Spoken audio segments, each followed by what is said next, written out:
So, hello, welcome, and nice to meet you all here. And fine, you had times to come here and visit us and stay with us and have a lot of fun. So, what's going on? Let me give you a quick explanation. We record the session, we will record every session, and then we provide the link so you can repeat that um, as often as you want. So you have all the time to watch this again, make your notice or whatever. So even if some people now coming in and miss that, they can follow it from the beginning. So we record that show here. And yes, what we are talking about. So let's say we start, and this is for me very important that you know why we do that. We start with the beginning of this kind of industrial revolution. In former times, people have steaming machines. We didn't had all the electricity, and that's what we call industrial revolutions. So now we have computer technology, we have the robot technology, we have new kind of cameras connected to AI and something like that. And all of this is a new industrial evolution. And we start very, very low at the beginning of this age because it started all over with Bitcoin. Many people heard about digitalization, that we use computers, you use your mobile phones. That's all coming out of that situation that we finally ended in digital money and something like that. Today we speak about the Bitcoin thing and what it is about and what's the benefits and how I can access. In the next course, we talk about digital ledger technology, blockchain technology. So there we will talk about also why there are different cryptocurrencies, what's up to them, what is DeFi market, what happens to the world changing since Bitcoin has been developed. And from that point, we start over to the next big thing, which started a couple of years ago. It started in the early 2000s. It was called Evernet. Today we see a combination from Evernet and Internet of Things. I will explain you from the scratch what that mean, what access is it, how the internet change, how the access to the internet is changing via that, and what it is all about. We talked then about, you have heard about smart cities, the concept that cars driverless, that you can do everything online, that what is fixing the world in an online world. Yeah, the people shifting from a normal world into a bipolar world. So we live now here where we are, here on the course, for example. But on the other hand, we have digital twins where we are going and living with, and they do things for us, online shopping and whatever you think about. So this all is coming to a great point, and is the ending. The ending is what governments want, what the society want, and what business want is so-called smart city technology. And even there, you find all of that kind back. You find Bitcoin in smart cities, you find IoT technology in smart cities, you find robotic in smart cities, everything. This is the whole connection. And I will show you exactly what's going on in the world, what actually is the state of art. Do we have cities like that or where we are today? And this is main knowledge. I think a greater understanding of all of that, then we come to the point of regulation. What happens to regulation to AI and something like that.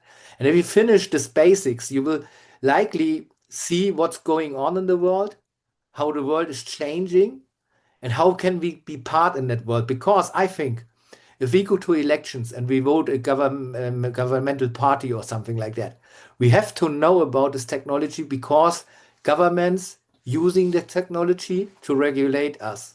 Or how can we make government transparent through this technology? So this is the reason why we start from the very beginning. I know some people from you have, for example, different coins they had traded or something like that. But all of that is only a brick in a wall. This is a part of a bigger picture.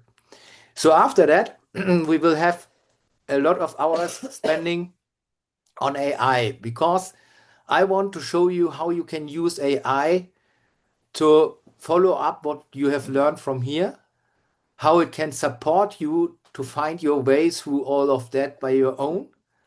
And it's not about only making some nice picture and videos. I will show you some tools, of course, where you can do this also for marketing or something like that. Yeah. But my main point in showing you what AI is capable to do is that you see how AI, like ChatGPT or Grok or Gemini or whatever you use, what you prefer to use, it works all the same. Um, will do for you as your best friend or as a worker in your own company. So how it can support you to become the best of you. And that's what we will do on the whole show. We have 12 hours of lessons every second Sunday in a month. So the first and the third month Sunday in a month is our course. It is all recorded. You can recall it every time. And one thing I would like to tell you also is when we finished here, we have been in Rwanda. A lot of people from you have met us in person. We're seeking for people becoming trainer and we are Smart World Education. Yeah, this is our mission. Our mission is to give access to knowledge to the world. But we need more people. They want to become teacher, for example, like me now for you. And if you, after all of that, after 12 hours of lessons, and you are not bored and you say, hey, that was a good thing, and I learned a lot, and I can imagine to become a teacher, then we should talk about, and then that's what we all said. We make a boot camp on site. So we come over to your country again. We make a boot camp there over 1 week where we train people to become a trainer. And from that point, you can start separately. So that's also an opportunity so that you not only sit here and learn for yourself, but you have an opportunity to grow with that knowledge. Yeah, that's what we do. And I hope for you is everything understandable. Um, most of the people like Gaston know me, and I will try to speak very slow. So if you have a problem to follow me, or you are next to a person who is translating for you, and I'm too fast, just give me a sign, okay? So then I will slow down so that you have even problems with the video later on to translate, okay? So that is easier for you to connect and follow up. Yeah. So um, one last thing before we start. I will make breaks. So I will do some part of the course now, and with the part of the course, we do breaks about 5 minutes or something like that, where you can get something to drink or you can write down your own questions because on the end of all of that we make a answer and questionnaire. Yeah. So make some notes what you want to know, what you didn't understand during the lessons or something like that. And at the end of the course today, I will take time with you to spend to answer your questions about the topic we had today. Okay? You're fine with that? Okay. So then let's have a good time and start. And yeah, let's right start with Bitcoin. The idea of money without control. And that is a very, very important thing to understand. Bitcoin, as you see today, is a trading aspect. Governments use Bitcoin for growing capital. Some people collect Bitcoins like stamps because they hope the price is going up. But in the beginning of Bitcoin, I will explain you there was no money business in that. And Bitcoin was meant to be to fight all the problems. When you think about problems with money, in 2008, we have a financial crisis in the Western world, which cut off the people from money, and they were poor as some people in Africa. They lost all their items, their goods, because they had made bets on trading companies which were breaking up. They lost all their money and lived on the street. And this is a point of our money system because we must make more money, and that means we must produce more, or we have to present more things other people will buy. And that's also the problem because of resources. Yeah. So if you sell, for example, wooden tables, someday, if everyone wants a wooden table from wood, from trees, there are no trees to build, you know? So they got expensive. And Bitcoin was the idea that not the productivity is the problem, but the people do own their own money. And no one is saying, if you work for me, you get money. And that money can grow if you go for an interest. So Bitcoin is out of interest completely. You can put it down as a Bitcoin and still you hope that the price is going up, yeah? But a normal Bitcoin in your pocket is not growing. You do not make from one Bitcoin just by waiting two Bitcoins. When you go to a bank or to an accountant, he can say, okay, leave your money here. I will charge you 2% of interest. So when you leave that money here for 2 years, for example, you got back $2 instead of $1. Yeah, that doesn't work in Bitcoin, and it was never meant to be. It was money for the people, which government can't control, which government can't access, which is in your own pocket, where no one can break in and take it away from you. And that's the very basic of basic Bitcoin. That was the idea that we can reach people with Bitcoin who haven't got access to money, who haven't got access to exchange. Yeah, so think about a lot of people I know in Africa or in South America. They haven't got any access to any bank accounts. They haven't got any access to the financial world. They got mobile phones from the government as a social affair or something like that, but they never had real access. So when you think about companies like M-Pesa or something like that, they try to change that they use mobile phones for payment.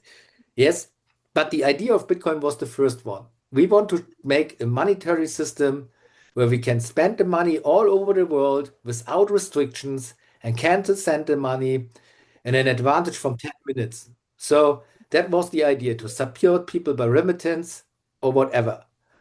And it worked. It worked in the beginning because we have the financial crash and everyone was looking for an alternative system. And this idea is necessary to know because if our financial system is crashing again, and in my next book, I will forecast it for 2028. Later, I will tell you why. Um, if the money system crash again, you have to know, and even if you look for your neighbor, for example, yeah, they haven't got bank access, you have to know how to access Bitcoins and use your Bitcoins without having all the problems with the fiat world, and you can access all the goods also. So if you want for ordering a mobile phone something and you haven't got fiat money access because you have no bank account, I can show you where you can order a mobile phone with Bitcoins directly. So, but that needs also where come the Bitcoins from to know what is the meaning of Bitcoins, where can I exchange, who is accepting Bitcoins. And that's exactly what we will do and learn. The introduction to Bitcoin is easy. So, what is Bitcoin? Yeah, Bitcoin is a digital currency introduced in 2009 by an anonymous entity known as Satoshi Nakamoto. Yeah, it operates on a peer-to-peer network. That means we have no middleman. So normally you do business like that. Someone knows someone who knows someone, and then these guys connect you. So, for example, someone has a idea of a business, and then he hire people to sell his business to other people. So that's the man in the middle. It is not directly him who is asking you to make business with him. And Bitcoin is changing that.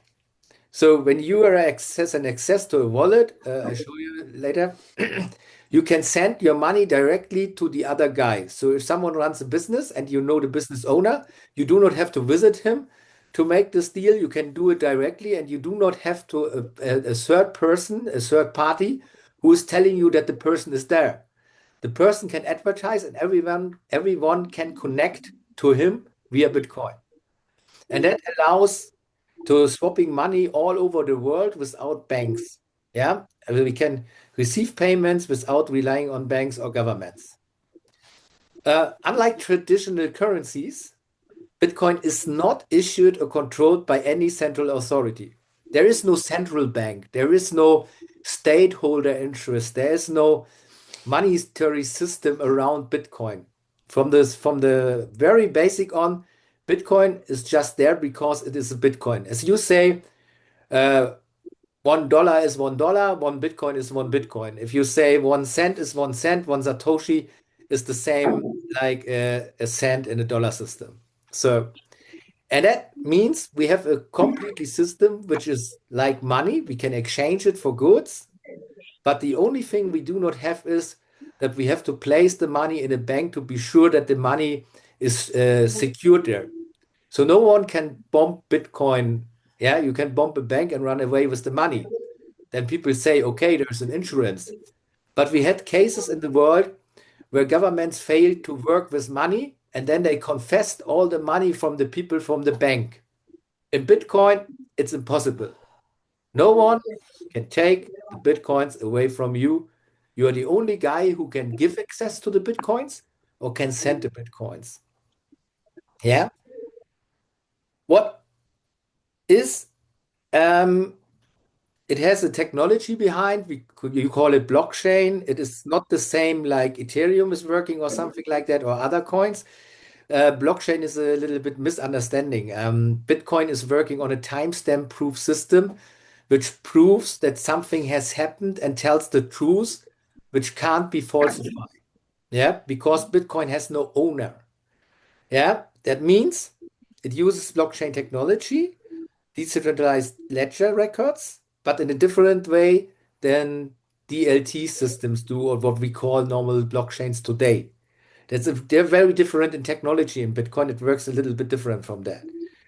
But at the end, if you're a beginner and you have never heard about Bitcoin, think of Bitcoin as a digital cash that you can store in a virtual wallet and use for transactions online or offline. Yeah. And this is a nice thing because its popularity stems from its ability to provide financial independence, reduce reliance on intermediaries, and offer a secure, transparent system for transferring value globally. One other point is many people say it's pseudo-anonymous. In reality, Bitcoin is anonymous. So only you and the reception of your money knows who you are. You know where you are sent the money to because you call someone, he make a deal with you and you pay for. You know each other. But in the ledger, there's only a number entrance. There's nothing with a name or something like that.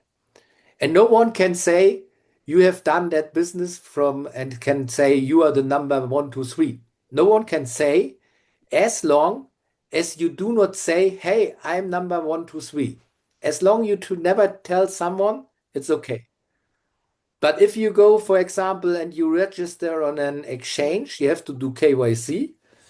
That is this know your customer. You have to upload your passport and you have to say where you are living and you have to answer a few questions. Everyone in the world knows who you are and that you have access to cryptocurrencies. So you can't stay anonymous. When you are in a secure country, that is no problem. But in some countries, it's very problematic because they have wars in the countries and the people from the government want to take the cryptos away from the people. And when they know you have registered someone, they can look in a computer and can say, hey, that guy has an account at Coinbase or wherever. So then they can say, okay, we have to visit this guy and stop that he's doing working with cryptocurrencies. And then they can take everything away from you. So it is always Bitcoin who says, okay, as long you stay in Bitcoin, you are secured. If you leave Bitcoin and combine Bitcoin with the fiat money system we already have, you're not secured anymore by anonymity. Yeah, and this is a main difference to understand.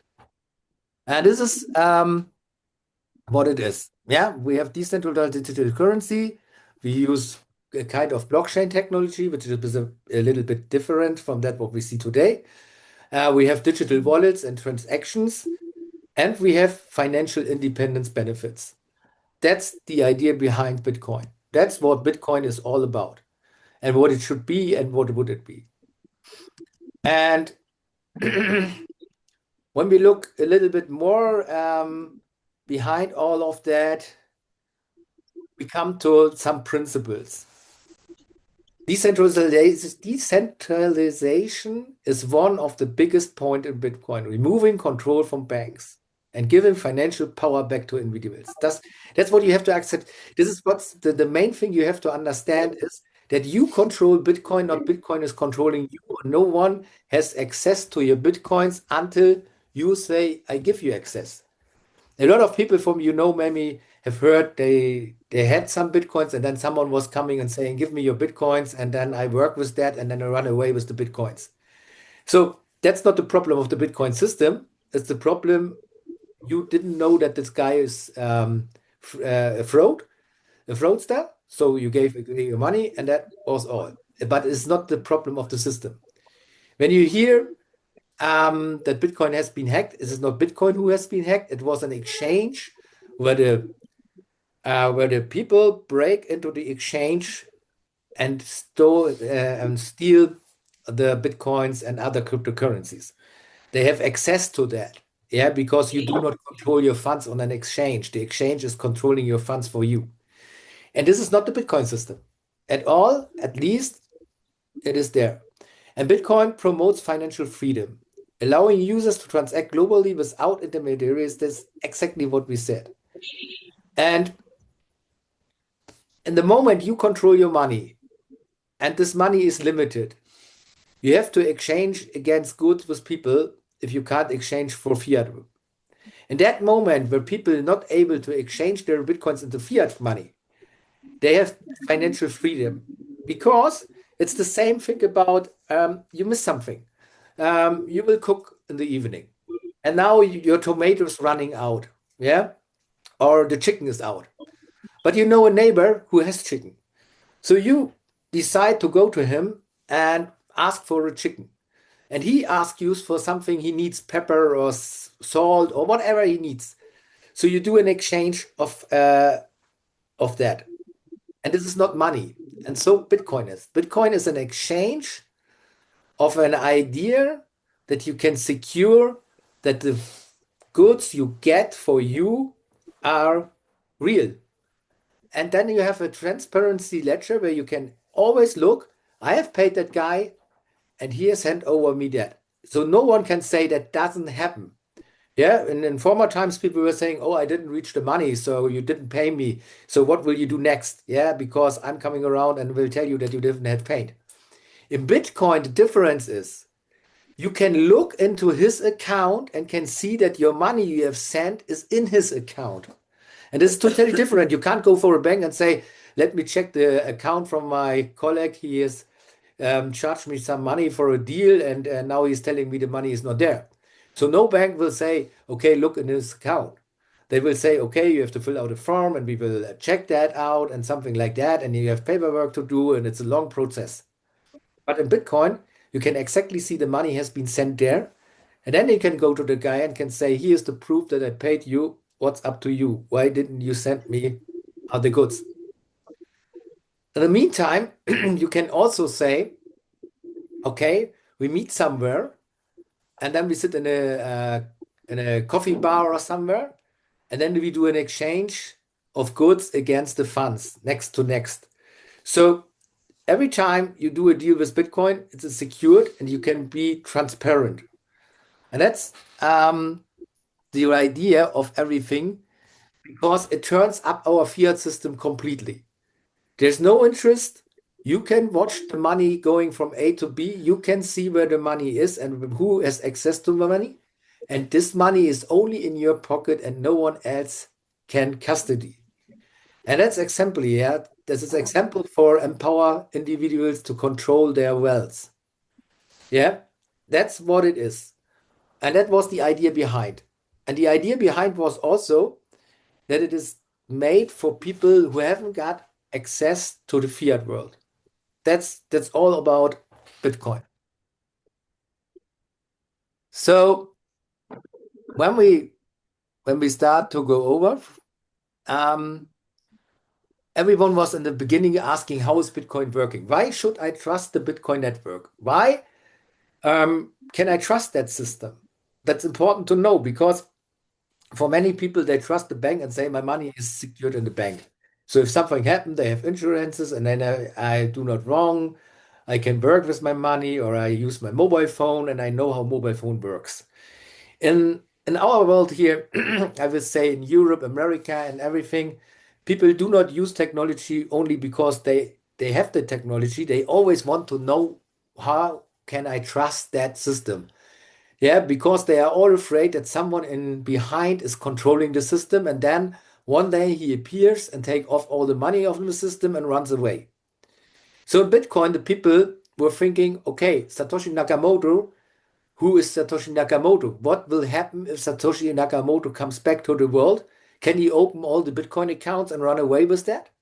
So that was the first question people asked. So how can you secure that this system is running independently and no one can break in, even the founder? And exactly that's what the technology is different of all we have seen in the world. Yeah. So let's talk a little bit what the blockchain in Bitcoin is. So think about you're working in an office and you have to access you're the post guy. Yeah, every day thousands of letters come in and you have to send thousands of letters. So also you have to do accounting. So in the end of the day, what you are doing is you put all the letters in a box and then you bring the box to the post office and then you say, hey, Mr. Post Office, that's our work from our company. These letters have to be sent. Then the post office guy is making a list. That's what the ledger is in Bitcoin. And notice all the letter when they come in at which time with a number. That is some kind of offline. Yeah. So he can track where your letter is going to. And here's the same. Each transaction comes into a block. We call it block. Yeah, it's a couple of datas.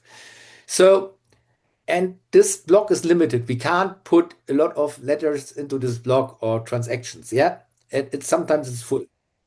What we do now is, and this is a nice thing. We come to the mining process. It is something like that. So now the block is completely with a computer who is called a miner. We call it miner. However, who was saying miner, it's a miner, okay? Don't think about the word. Yeah, this computer is nothing else doing than all the day putting some transactions into a block and send the block away.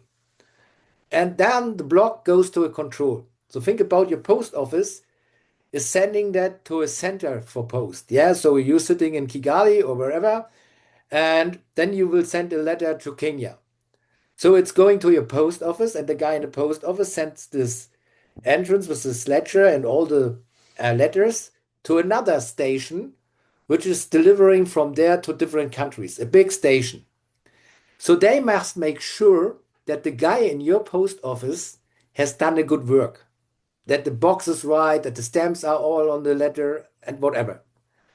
So what Bitcoin is doing, they call it nodes. They have a computer system which knows all the rules. The nodes are also the judgment of Bitcoin.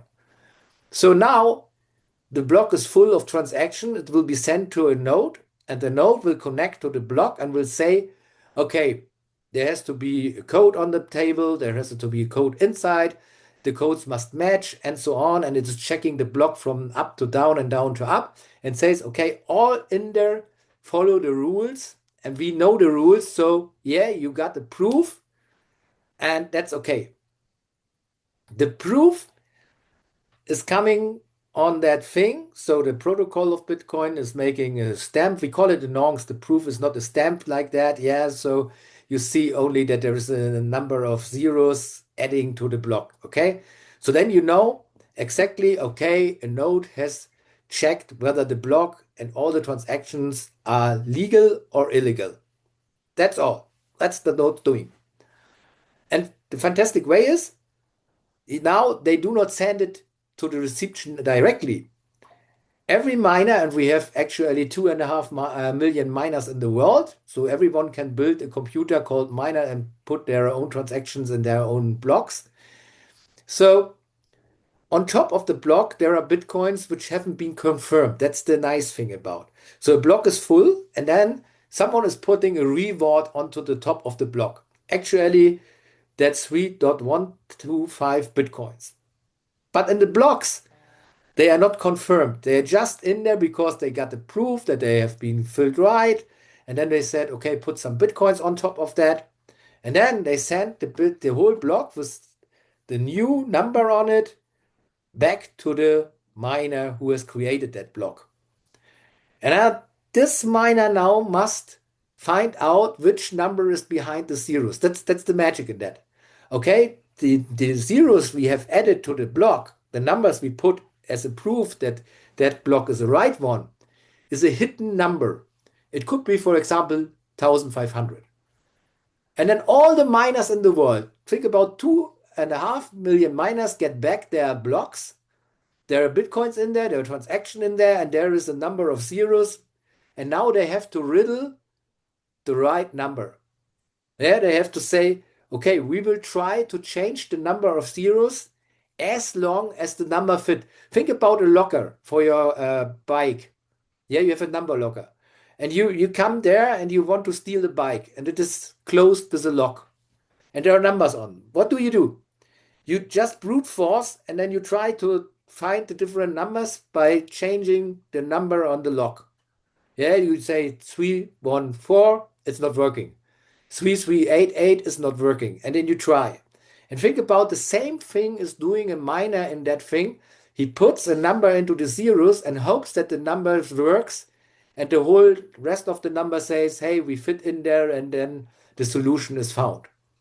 And they do it as long as one of the miners find that number. And only that guy from all 2,500,000 miners, only that guy who find that number at first gets the 3.125 Bitcoins from his block. And then they are confirmed. And that's new Bitcoins in the system.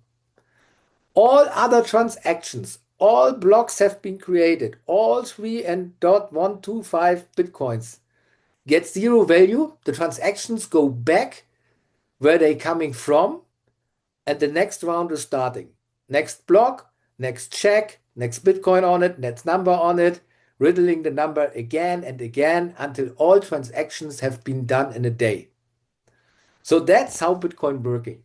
So Bitcoin is just a system which says, okay, on the one hand, we do transactions like a normal bank, but on the other hand, we have a system of different people and computers who check if everything is right.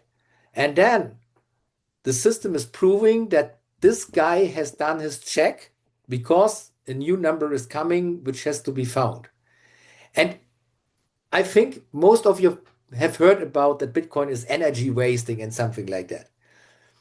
If people play a game on their iPhone, yeah, you know that your iPhone or your mobile phone is getting hot. That's because it has to work a lot of things and have to do processes. And if you riddle a number, your computer getting hot. And nowadays we have these minor computers, which are special computers, that's not normal computers anymore. They have to do trillions of numbers in a second. We can't imagine that by mind. Yeah, if I ask you, for example, 2 plus 2 is, and then someone will say 4. Okay, that's very easy. Think about that in the same time you are thinking what 2 plus 2 is, and until you get the answer and say 4, a computer nowadays from these mining computers has done the answer a trillion times in a second. Yeah, so when you need for the answer 6 seconds, we have done 6 times trillions of numbers checked. And this is really, really fast, you know. When we started with the computers in 2009, they were slow. They can only do some 1,000 numbers in a second.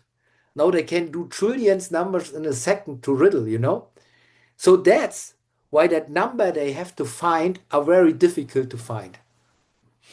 And that's the magic of Bitcoin. The more people run for Bitcoin, yeah, make a treasury hunt, yeah, the more people in there, the difficult will go up and it is harder to find that number because the system is saying Everyone should have the same chance to get Bitcoins. But if someone runs all the computers of the world, he will get all Bitcoins, right? But in the moment he runs all the computers in the world, the number is so difficult that he needs also 10 minutes to find a number. And that's what it is. Everything in Bitcoin is on 10 minutes based. Yeah, 10 minutes, the next show comes, the next block will be checked, everything starts again. And that's what Bitcoin is doing all the time, without exception. You can't break in, you can't do changing anything every 10 minutes. You can't fasten the system, it's every 10 minutes. And Bitcoin was built like that to make steady after the time. Now, Bitcoin today is 17 years old. Yeah, to show the people it works for 17 years. So you do not have to know exactly what I told you about how mining is working. You do not have to know. You can trust it because it works for 17 years and no one has breaking down the system. And now you can imagine why Satoshi Nakamoto has disappeared. It is not about he can't break in his own system because every 10 minutes the code to break into the system is changing also. Yeah, it changes. That's what we say cryptographic thing. Yeah, that's based on that. So he even if he knows how the system is working, he can't break into his own system. But and that's the main point. As we talk today, no one has recoded the whole Bitcoin system at all. So you see Bitcoin-like systems like there are points like Lightning or Litecoin or there are Bitcoin Cash or Bitcoin SV or how coins. They are only some forks of Bitcoin, some copies, hard copies of Bitcoin, which has been a little bit adjusted. But it is not the Bitcoin system itself. Bitcoin stays Bitcoin. And as long no one knows how the system is really working, yeah, as long people writing in books and think they know how it is working, as long no one can crack down the system, because all you can do with the Bitcoin is you can actually make a statement. So I can ask, hey, Bitcoin, how many transactions have you done? Hey, Bitcoin, how many blocks have been mined? Hey, Bitcoin, you can ask the answer state, but Bitcoin is not giving you an answer how it is working and how it is coded. Yet now people say, yeah, it's open source and we can see the code. Yeah. And then clever people will do. No. If it was that way, someone from the bank side will have made the banking system as secured like that. And that never happens. You see that online banking has been hacked. You have seen that online systems are not secured as anything. You can fraud them easily. So Satoshi Nakamoto is in danger. If someone if he ever appears, someone will catch him and will try to make him telling him how he had done this all. And he wants to know in detail how Bitcoin is working. We only know the surface of Bitcoin. Yeah. And there are a lot of things today in books which are wrong written about Bitcoins when you not have been in 2009 there when it comes out to learn from the people who then were there to tell you because these people have gone today. And that's the magic of Bitcoin.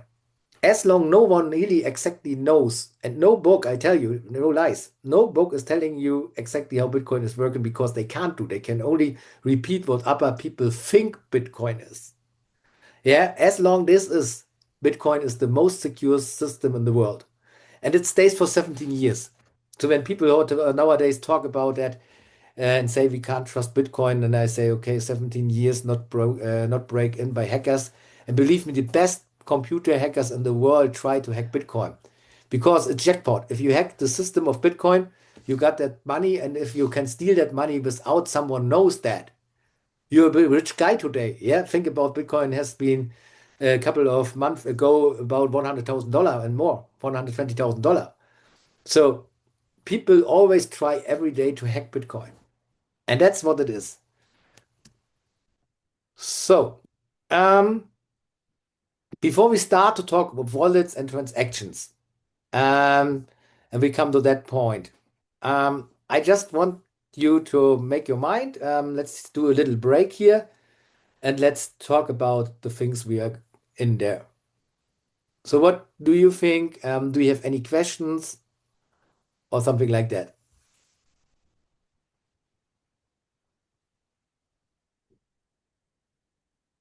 Okay, everyone is sleepy?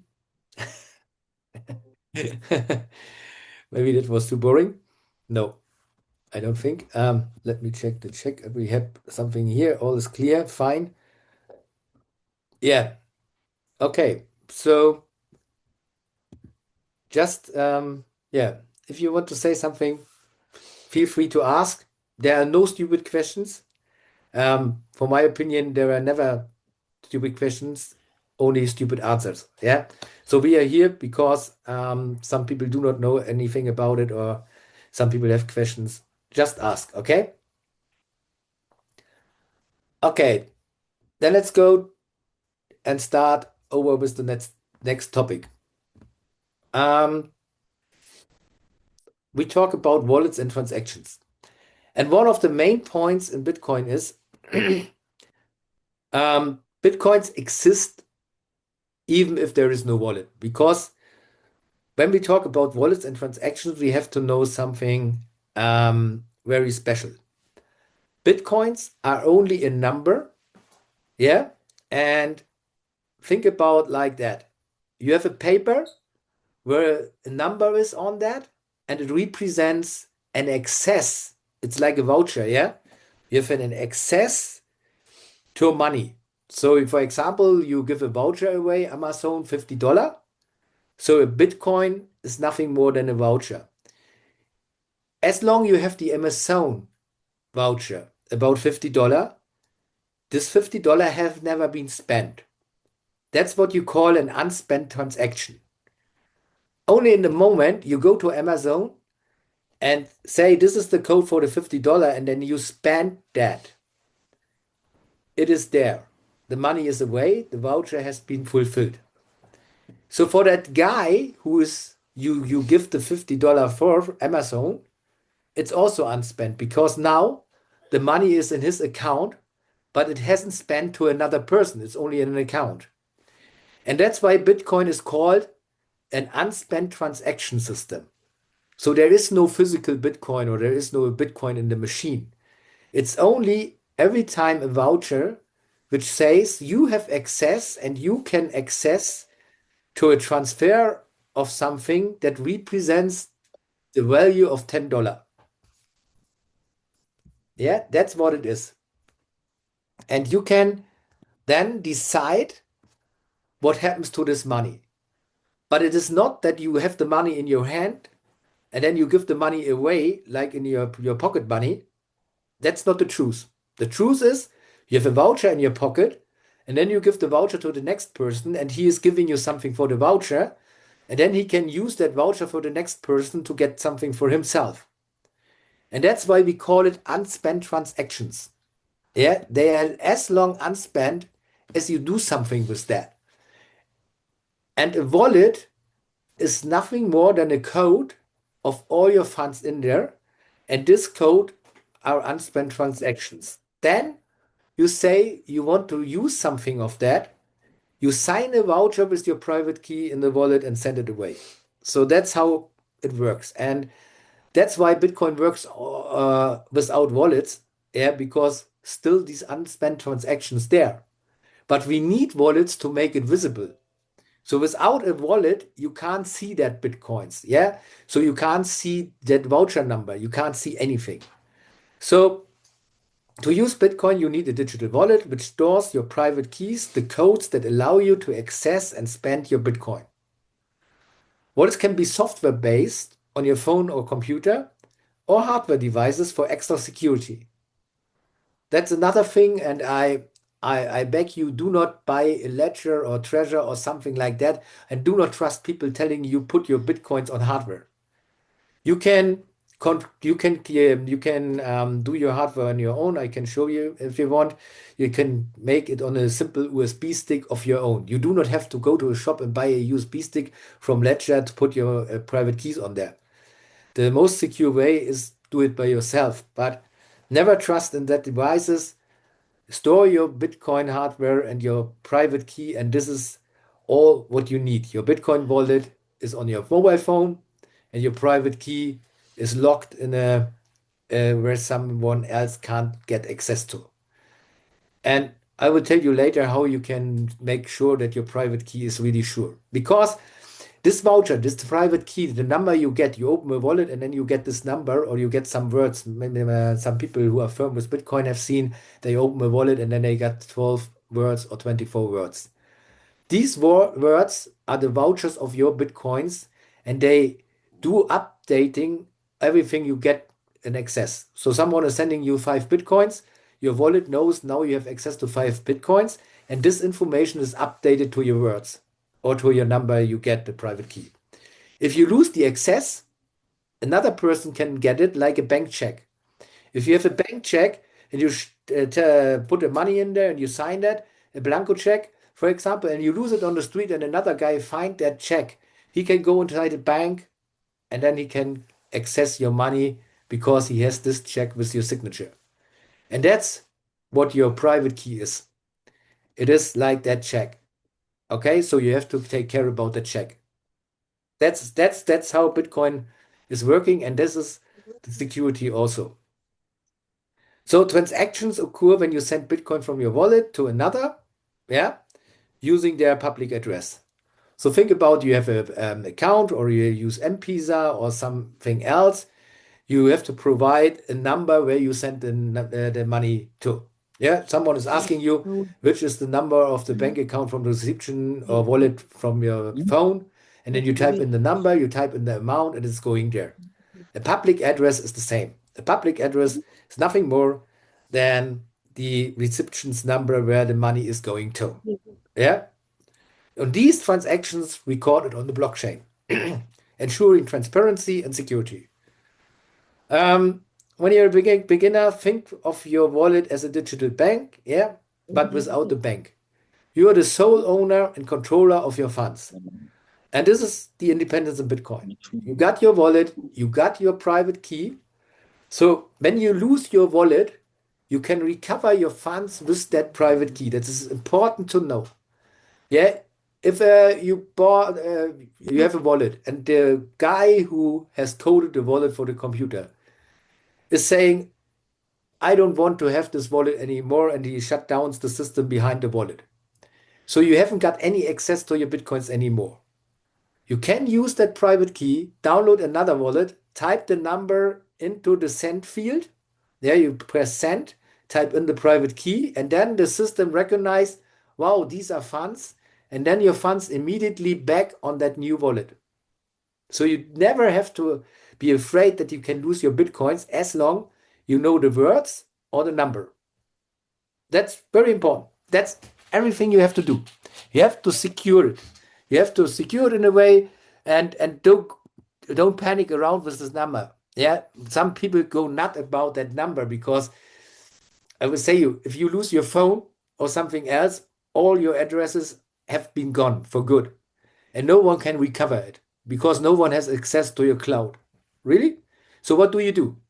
You take care for your phone on your own. So this number is the same.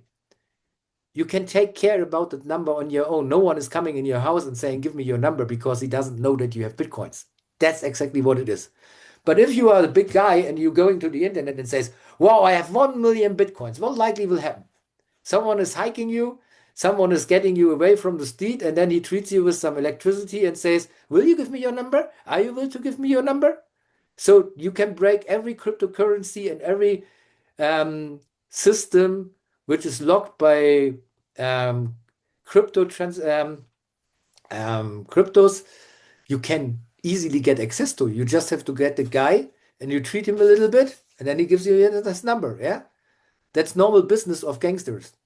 That's nothing new, and Bitcoin do not change this. But if you take care about your money and you say, okay, I have some Bitcoins, I will do it for my own, and I will do some Bitcoin business with people who have Bitcoins, no one is coming to the idea stealing your Bitcoins. Because think about one thing. Bitcoin is that secure that it doesn't make a difference if you rob an exchange or a private person. The main difference is that no one knows if this person owns one Bitcoin or only a little bit of Satoshis. So no one knows if you have $100 or $100,000. You likely will say in an exchange, I can be sure that there are millions of dollars in the exchange. So to hack the exchange is the same effort as getting your password and access and your private key. So why they do not catch you from the street is because when they do the same work with a banker, an exchange guy who is working on the exchange, they are much more successful. So if you wonder that you say, oh, I'm so in danger with my Bitcoins, forget about that bullshit. No one is taking care about someone who has some Satoshis or something like that. But if you are a big guy and you tell everything in the internet, oh, I own Bitcoins and come to me and I make more Bitcoins out of you, I work with your Bitcoin, something like that, then you will be a target for hackers. Then you will be a target for social hackers, which will try to trap you in something where you dismantle your number. And that's what you have to remember in your mind. No one can take Bitcoins from you until he doesn't know the number from you. And if you go to an exchange and you place your Bitcoins in the exchange, they do not give you this number because they custody, because they regulated by governments and regulated by states authorities. Yeah, they do not give you the number. And if you haven't got that number, you are lost. We come later to that. So this is the main thing. Stay in your own control about your own Bitcoins. And I will tell you something. I tell you the real value of Bitcoin is that you can exchange with people who haven't got any access to money. The next thing is that many people knows that if it goes on like it has been last year, the Bitcoin price will jump under 200,000. So even if you have only $500 and the price is now doubling, your $500 will be $1,000. And in some kinds areas of the world, $1,000 is a lot of money. It's fucking a lot of money. Yeah. And if you can risk to lose that money, it's okay. But if this is all you have, all your savings, then you shouldn't talk about that you got the Bitcoins. You should stay calm about it. You should use it for your own. Keep it as a secret. Yeah. That's what my advice is to you to stay good with Bitcoins. Yeah. And that's what it is. Because everyone wants you to trick you out of your Bitcoins because everyone knows the values on exchanges will explode in the next years. So everyone promise you your Bitcoins are by my best hands. Even exchanges will do that. On an exchange, you buy Bitcoins on an exchange and then you leave the exchange with the Bitcoins. And in a couple of years, they will shut down the exchange. You haven't got a private key. So if you buy Bitcoins on an exchange, send it away to your own wallet. And that's what we'll show later. So that's what Bitcoin is about. So, so let's jump over to something many people misunderstand. When we talk about decentralization, and every guy who has blockchain or something like that is telling, yeah, we are decentralized. And that's the most important thing to know where people lie. No system in cryptocurrencies other than Bitcoins is decentralized. And I will show you why. This is it's a simple reason. It's really a simple reason. Yeah. When we're talking about decentralized system, and we talk about why Bitcoin is truly decentralized, first, it has a network of nodes. And no one knows who is running a node. You even can download a program to your normal computer and can say, okay, let us run in the background. You do not have to pay a lot of things for energy or something like that. You can run that node in the background, and this node is starting to check blocks and the rules of blocks and make it secure that no one can break into the systems who is not following the rules the nodes check. So one node alone can run the whole Bitcoin network because every node has a copy of the ledger. So meanwhile, a couple of years ago, believe it or not, they sent a Bitcoin to a satellite system. Yeah. So there's a satellite where a Bitcoin node is and the Bitcoin miner is. So even in space, we have a Bitcoin miner and a Bitcoin node. That's magic, but you can do this if you have a satellite system, you can go for that and you can ask ChatGPT, how can I send a transaction via satellite? So that's one point. If the internet is broken, we can send Bitcoins by satellite. I don't know how firm you are with mesh networks. Networks, this is internet on the run. So in some areas, there are no global providers. There are mesh networks, which jumps with the internet data from antenna to antenna. So you know houses, they have old antennas. Yeah, you can use it for mesh networks. Um, we have the accessibility to send Bitcoin over mesh networks. You can also type it in ChatGPT, how can I send my Bitcoins over mesh networks? These are all possibilities how you can send your Bitcoins without internet. And another thing is, Bitcoin is about infrastructure. I can treat Bitcoin as cash. And that's another very, very interesting thing why it is decentralized. If you, for example, open a wallet, and for each wallet you open, and you can make under accounts, thousands of that. Each account you open in a wallet gets an own private key. So you put, for example, $1 on one account, and now you have 100 accounts which have all $1 exactly. You can type that number on a paper, the private key, and then you can sell that paper for $1 because that guy can check the number and can make a proof that you're not tricking on him and he sees exactly that paper with that private key is $1. Now you sell it offline. Yeah, so you can stay completely anonymous like you have cash in your pocket. Yeah, because he can check that the number is $1, but he do not have to enter it into the internet again. He can sell that again. So likely you can print your own money. You can make a dollar note with your face on that and say, okay, these are $1 in Bitcoins. And then you put the private key from that account on it, and then you sell it to the another guy. He's typing in that number into his account and he does the same and the same again. And so he do not have to access to that. If he do not type in the number, you get the voucher with that, yeah? And you sell it directly to another guy, he can use the number to access that Bitcoin. And this is the magic on that. You can use that number to write it on a paper, and then you can use the paper like cash. And if 500 people have done this, so you buy for $1 something from a guy, and this guy is not typing the number into the computer. He is going with this voucher for another guy and gives the dollar for something else. And this is now going around like a dollar in your pocket. It is going around, from the hands to the from the customer to another guy, and to the bank and back, and something like that. So this paper is going around, and no one is typing in the number into the computer.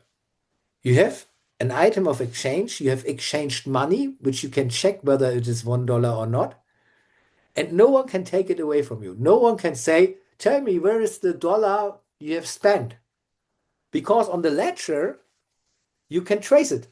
I can trace on the ledger because we have a number. I can trace that number. I can see that number was going to number that was going to number that. And some guy has made KYC and turning that number into fiat cash. Then I know the name of that guy who has exchanged it, and I can go to that guy and can say, "Hey, where did you get that Bitcoin from?" And then he has to answer me. If I'm wild and I'm in the government, I will say, "I put you in jail if you do not answer me where you get the Bitcoin from."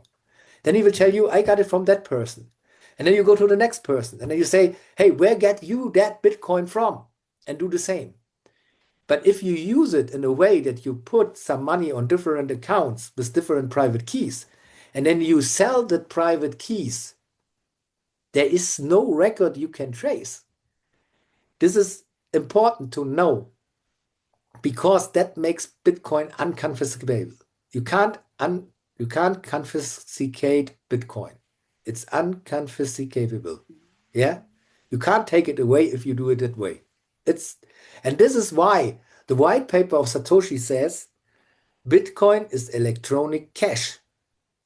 That's exactly why it is cash. And you do not need an altcoin called Bitcoin Cash to make that people understand. It's that easy, right? Your private key on the paper and sell that paper, and you see that cash in your hand. And that's exactly how the whole thing is working. That's exactly what makes Bitcoin. There's no thing. Yeah. And this is what it is. Yeah. And through the nodes, which hold everything, they run the system. Yeah. And that's the thing in it. Yeah. And one another thing is also what I want to say is decentralization, real decentralization ensures resilience, transparency, and fairness, as no government or corporation can dictate how Bitcoin operates. If you haven't got any idea about Bitcoins, imagine a system where everyone has a copy of the rule book and changes can only happen if the majority agrees. And this structure makes Bitcoin immune to censorship and manipulation, reinforcing its role as a truly decentralized currency. There's no guy you can give money to and then he is frauding. Yeah, you can't do that because there's no one guy you can access and say, okay, if your node is doing what I want to do, I give you $100,000. It's not working that way because all other nodes and all other miners knows you have given money, you have bribed that person to do that. And that's exactly what you can't do in Bitcoin because you do not know the people who run the nodes and you need the majority of all nodes.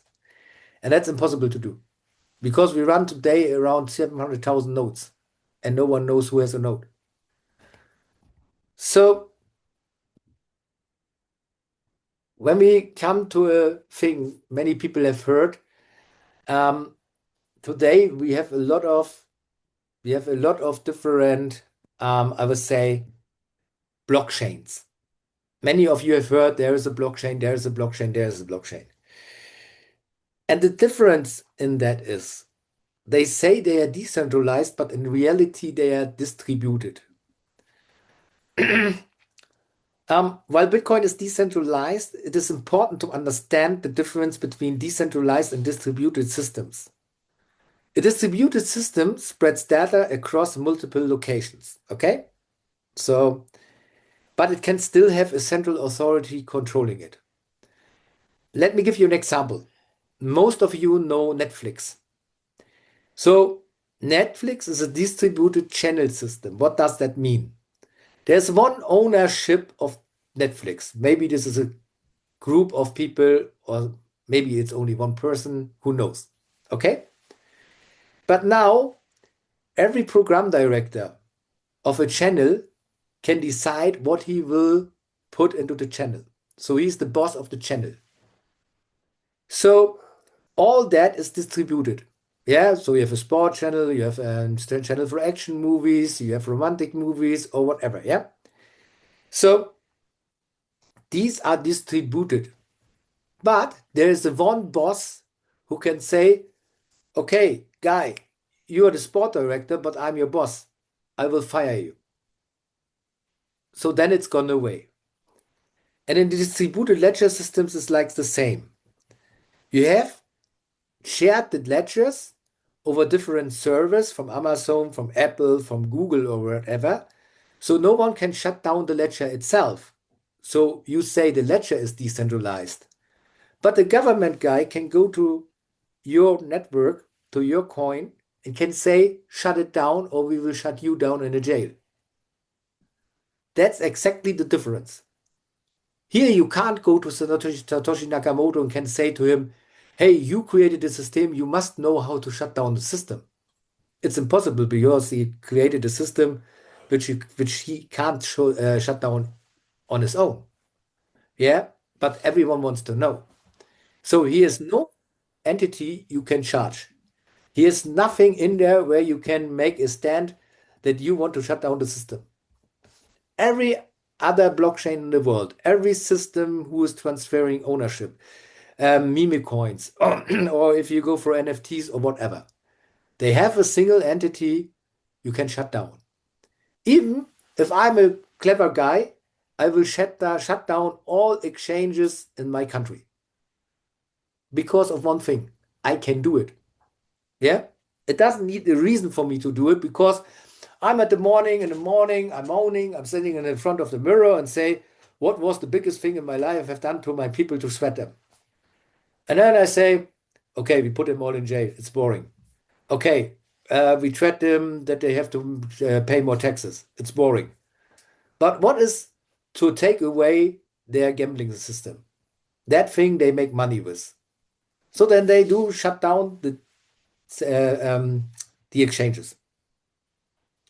And then you haven't got access via exchanges to fiat. You can exchange your cryptos coins, yeah? But if you can't, but most of the people want to exchange their crypto coins in fiat. What do? No one is accepting a coin called I'm a lucky guy coin. So you go to a guy and say, I am a lucky guy coin. Will you pay me for that coin? Everyone will say, why should I do? So you say, I can exchange that lucky coin into a Bitcoin. Then people will pay for your Bitcoin. But you do not pay your Bitcoins because you know they will grow in value, right? So that's the difference between Bitcoin and everything you create after Bitcoin. And it's exactly why Bitcoin is the number one and will stay as the number one. Well, it's the only coin is which has such a high value that it's too big to fail. And that's exactly the logic why you can't shut down Bitcoin anymore. Because think about you shut down Bitcoin and the governments in the world do reserve banking with Bitcoin. So do you know what then happens? They run out of money. So even America, they now collecting Bitcoins like stamps to secure their government expenses. They will run out of money if Bitcoin is going to a value of zero, right? Because they do not understand that they can use their Bitcoins as an item of exchange and do business with different countries only by Bitcoin. They do not want that. But you, as an individual, as a person on your own, you can decide to stay alone with your Bitcoins, to trade with your Bitcoins alone without any other guys against goods. You never will have problems to get some items because everyone in the world now is running for Bitcoin. Because everyone in the world, there are people everywhere in the world, people who have heard about Bitcoin and they want to have Bitcoins.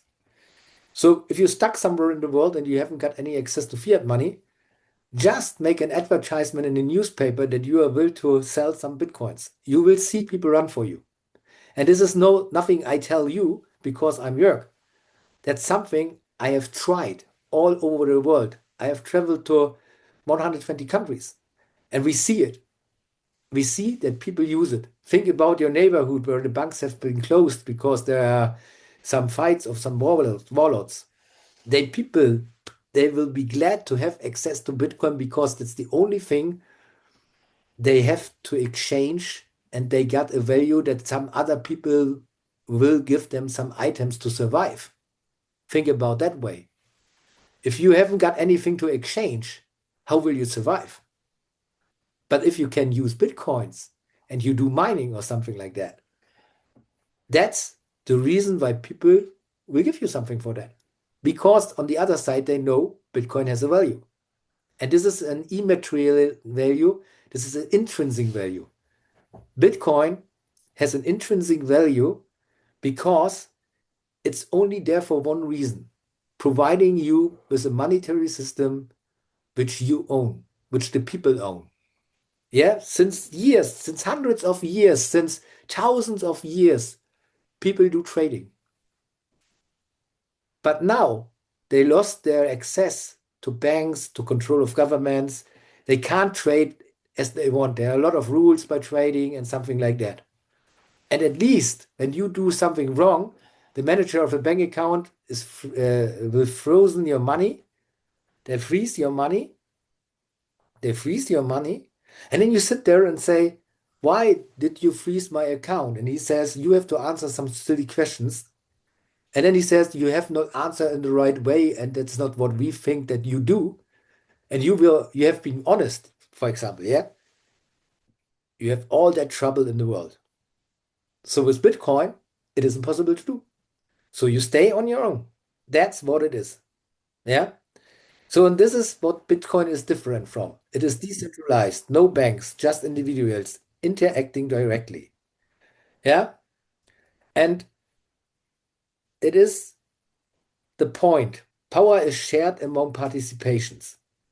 Bitcoin achieves decentralization by allowing anyone to join the network, validate transactions, and contribute to its security. Think of distributed as the multiple branches of a single bank, while decentralized means there is no bank at all, just individuals interacting directly. And then you got the point. Think about a tree. A tree has a tribe and then it has branches. You can cut off a branch and everything on the branch, all the smaller branches are cut off from the main tree. Yeah, so you can cut them off. In Bitcoin, everything is connected. So if you cut off a piece of Bitcoin, all the other can recover that. And that's the important thing. If networks say, we shut down the sport channel, the other channel couldn't provide you with sport. In Bitcoin, they could. That's exactly how it works. That's what the magic is all about. That's why we're always talking about security and ownership in Bitcoin. And that's why I first started to talk about Bitcoin before we start to talk about other coins and other financial systems we have also. Because if something is failing in your system and something in your life is going wrong way, Bitcoin will always be the exit strategy for you. Yeah. So if you know about Bitcoin and you know the basics about Bitcoin and you know now a little bit deeper how Bitcoin is securing everything, you have an exit strategy for your life, putting some money in Bitcoins and do not touch the Bitcoins. So you can use that as money. You can use this as item to trade. You can use it for exchanges if you want to gamble. You have all opportunities in one coin. And that's exactly your exit strategy. And if you lose your exit strategy and something is going wrong in your life and you have no backup, what will you do? That's the big question today. And we are in times where surveillance, where governments try to treat the people to do and force what they want. Even in Europe, we are not free like you think. Yeah, Europe is going to make rules we have to follow, but that rules is not really freedom. Yeah, it's coming closer. And this is exactly the thing. The Bitcoin is the only independent system in the world which is run by people for people. All right? If you can't imagine that, you know a little bit more about Bitcoin. Yeah? It's unconfiscatable because ownership via private keys, protection from seizure, financial sovereignty, and unprecedented control. Yeah?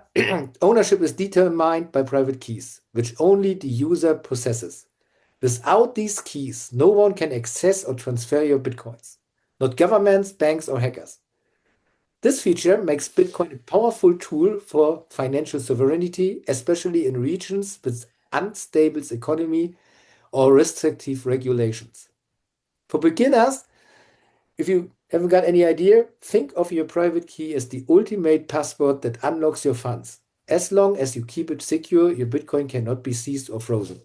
This level of control is unprecedented in traditional finance, where authorities can block accounts or confiscate assets. Okay. Um, we do a little break here, and as always, let me ask you some questions. Is there something you want to know? You have some questions. Is there something unclear or something you want to know more in depth or something what is going on? Are you fine with that course as long?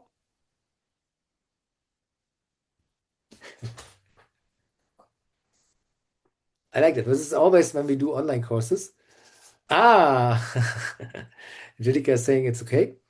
Um, I think also. And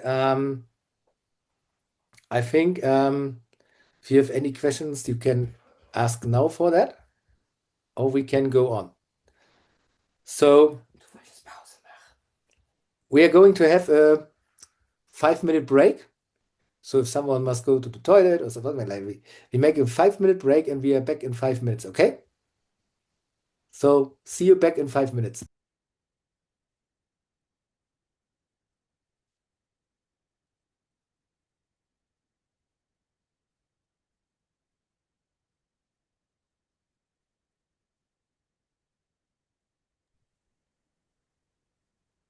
Okay, let's go again here.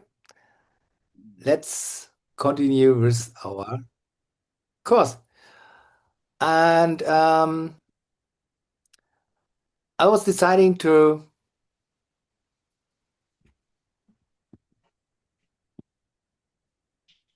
where's my video? There is my video. Hi. So, ledger that contains names and balances, and people exchange money by changing this file. When Bob sells Carol a lawnmower for 5.2 bitcoins, Bob's balance goes up by 5.2 and Carol's down by 5.2. There's no gold or government-issued money backing these numbers. Bob is only willing to trade his real-life lawnmower for a higher number in this digital file because he has faith that other people will also trust the system. So who maintains this ledger and makes sure no one cheats? One goal of Bitcoin is to avoid any centralized control, so every participant maintains their own copy of the ledger. One surprising consequence of this is that everyone can see everyone else's balances, although the real system only uses account numbers and not names, so there's some level of anonymity. If everyone maintains their own ledger, how are all the ledgers kept in sync as money is transferred? At a basic level, when you want to send money, you simply tell everyone else by broadcasting a message with your account number, the receiver's, and the amount. Everyone across the entire world then updates their ledger. As a quick aside, I'm describing how Bitcoin works for power users, people who help maintain the system. You can also just use the system to send and receive money, though, without maintaining a ledger. If sending money is as simple as creating a message with some account numbers, what's to stop a thief, Alice, from spending Bob's money by using his account number? Like a pen and paper check, Bitcoin requires a kind of signature to prove that the sender is the real owner of an account, but is based on math rather than handwriting. When a new account number is created, it comes along with a private key mathematically linked to that account number. If you've heard of a Bitcoin wallet, these keys are what it holds and are what allow you to create signatures. To create a signature, a private key and the text from a transaction are fed into a special cryptographic function. Another function allows other people to check the signature, making sure it was created by the account owner and that it applies to that specific transaction. Unlike the handwritten version, these signatures can't be copied and reused in the future, as they're unique to each transaction. While the mathematical signatures prove who sent a transaction, they can't prove when it was sent, and this turns out to be problematic. In our traditional banking system, if Alice wrote 2 checks but only had enough money to cover one of them, the bank would pay the first person attempting to cash his check but refuse the second because Alice's account would be empty. So the order of these checks is critical because it determines who should get paid. Unfortunately, order is much harder to determine in Bitcoin, where instead of a single bank, there are individuals all over the world. Network delays might cause transactions to arrive in different orders in different places, and fraudsters could lie about timestamps. 2 recipients might both think their transaction is first and ship a product, effectively allowing Alice to spend money twice. Bitcoin prevents this by providing a way for the entire world to decide on transaction order. As new transactions are created, they go into a pool of pending transactions, and from here they'll be sorted into a giant chain that locks in their order. To select which transaction is next, a kind of mathematical lottery is held. Participants select a pending transaction of their choice and begin trying to solve a special problem that will link it to the end of the chain. The first person to find a solution wins and gets to have their transaction selected as next in the chain. So what's this linking problem? It's based on a special function called a cryptographic hash. As scary as this sounds, it just mixes up its inputs and spits out a number, but it's special because it's irreversible. There's no easy way to start with an output and then find an input that generates it other than by making lots of guesses. And this is literally what people are doing in Bitcoin, feeding this function random numbers until the output meets certain criteria. Besides a random guess, you also input a transaction from the pending pool and chain, which is where the linking part comes in. So the lottery provides a way for the entire world to decide which transaction is next, but the math behind it also helps ensure everyone agrees about past transactions too. Suppose you're joining the network for the first time and request a copy of the transaction chain to get caught up but receive several different versions. Which one should you trust? Ideally, you would trust the one that the majority of people are using, but determining this on the internet is difficult. What would stop a single person from voting millions of times? Bitcoin prevents this by requiring people to solve math problems to vote. This causes each vote to have a cost in computing power, making it unlikely that a single person or group could ever afford to outvote or outcompute the majority of users. The transaction ordering process described before actually provides the voting system. Part of the input to the linking problem is a transaction from the end of a chain, so each guess is effectively a vote for that chain. But how are all the votes tallied? Because the cryptographic hash function has well-defined statistical properties, you can look at any given answer and estimate how many guesses it took to find it, just like estimating how many coin flips it would take to get 100 heads in a row.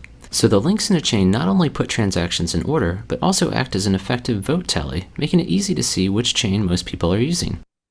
Finally, how does money get created? Every time someone wins the lottery to pick the next transaction in the chain, new bitcoins are created out of thin air and awarded to their account. Solving these problems is commonly called mining, as this is how money enters the system, but the main purpose of the math is to make sure everyone's ledgers agree. The math simply provides a convenient way to randomly distribute money into the world. In fact, sometime around 2140, no more money will be created, and participants will only be paid from fees added onto transactions. I hope this gives you a quick sense for how Bitcoin works. If you'd like a more detailed summary, check out my 22-minute video. Okay, this was just a little bit graphic and just a little bit video to show you that Bitcoin is dedicated from people to people. Yeah, that's easy to know. You have seen, we have the signatures, we have private keys, we have everything we talked about in this video. And at least it is the whole mass of people using Bitcoin who is securing the network. Every one of you using Bitcoin, having a wallet, is a part of the security of the network.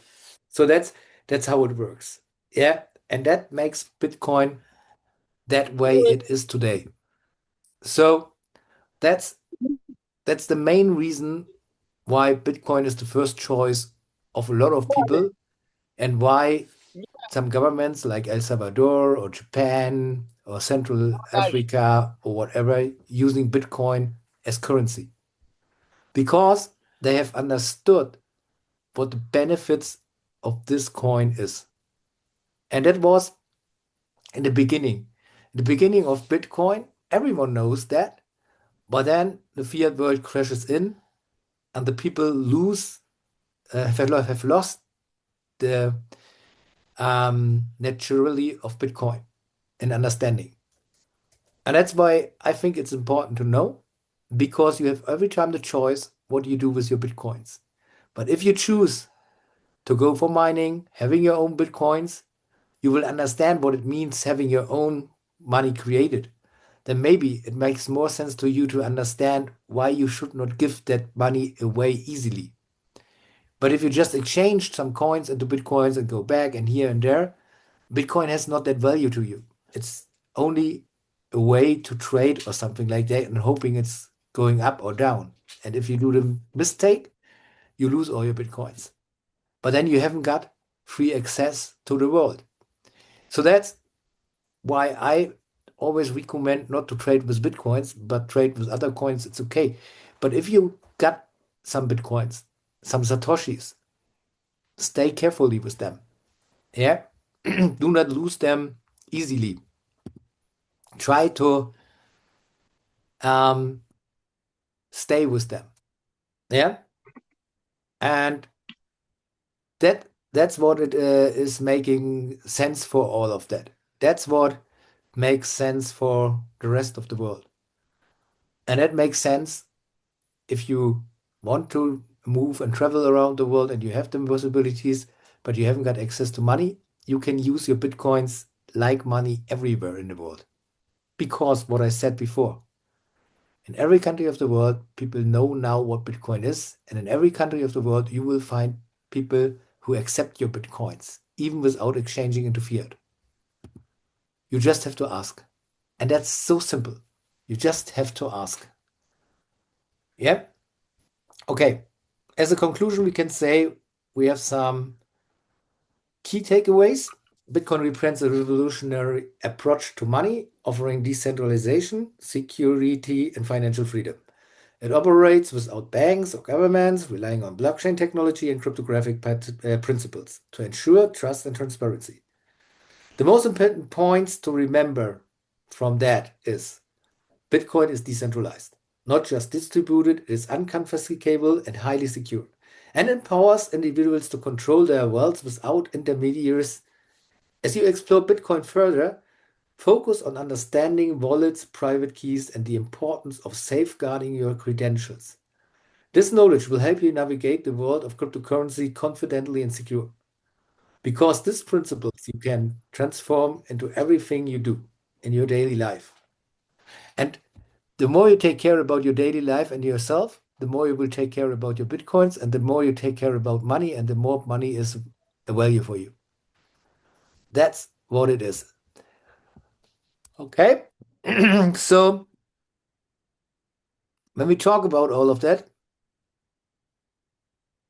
many people ask me, how can we get Bitcoin without a bank? How can we get Bitcoin when we haven't got any money for an exchange? Oh, you can't see my picture? No. Um, you can't see my picture, I heard around. So let's go back for that. I will. Let's stop the sharing here. Just a second. We got a problem with the sharing. Stop share. We'll stop sharing here.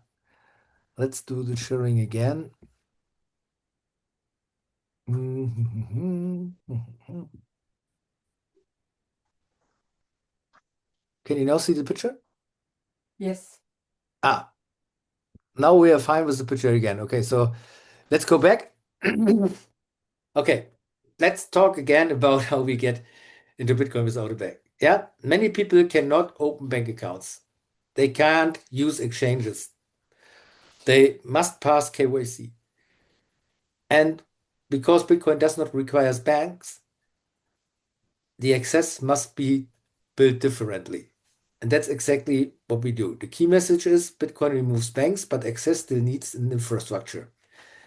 And that's what we want to talk about in our next slide. The question is, where do Bitcoins come from? And this is Bitcoin is not printed, Bitcoin is not issued, Bitcoin is mined. And mining connects us to energy, work, and money. Key message is that mining is not speculation, it's a production. And we want to talk about how the production is working. So the main point to get Bitcoins is being a miner. Yeah, if you can own your own miner, you're in the lucky situation that you can have a lot of things around your Bitcoins. You own Bitcoins, you produce Bitcoins. It's like printing money. Yeah. And that's exactly why a miner is there. In real words, you use energy to run a computer, which computer is printing money. And that's exactly why this is a main thing for everyone to stay independent. Yeah, everyone can afford to buy a miner. Mining is cost intensive. A machine costs a lot of money, of course. But the magic about that is when we go for that, it has a lot of costs, hardware, electricity, but Bitcoins coming out of the machine and the Bitcoins have a real high value. Sorry.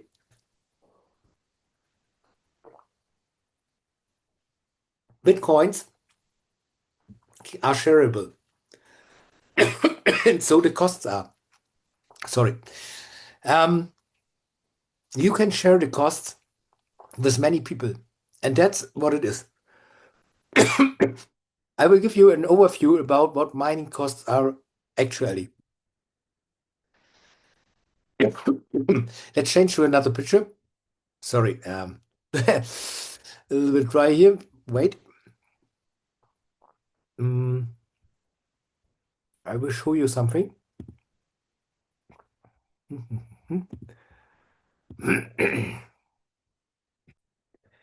This is where you can see what a miner is costing. Wir sehen das nicht. No, yes. Jetzt nicht mehr. Ja, jetzt habe ich es ja ausgemacht, weil du gesagt hast, wir sehen das nicht. Sorry for that intervention, but um, it's coming back now. Uh, let's wait, sure. So, um, here on this page, it's called www.asicminervalue.com. You can see what miner in the world coin mines. So let's do something. We want to know what ASIC mining is doing, so it's called. So let's have a look for Bitcoin, BTC. So mm, let's have here a look. You can see the coin here. Let's go for Bitcoin. All of these miners are capable to do Bitcoin mining. Okay, so you can see the release date when they have been built. So actually, you see the actual price. Yeah, it's a lot of money, you see. But we do not go for the high price miner. We can even mine Bitcoins with low price miners. So the main point is when you do mining, what is the machine cost and what is the output of the machine? So when I'm going for a Bitmain and miner S21, for example, yes, this is this one here. You see, we will go into it is cost about $2,700. Okay, this is how it looks like. So now you can see a miner. And it makes $15 a day. So you see here, it makes $19.60 and the electricity costs are around $3.96. So that's your profit each day. And this is the profit in a month, and that's a profit in a year. If you can afford to buy a miner like that with a couple of people you have to share for, you can easily save some money and then you can share the output. And one important thing to know for you is it's not the point to try to figure out when do we get back that $2,700. You think about another point. You change your fiat money into a money system where you own your own money. So everything from that $2,700 is coming back, is money in your own pocket and keeps you away from banks. That's exactly what the benefit of mining is. It secures your independency.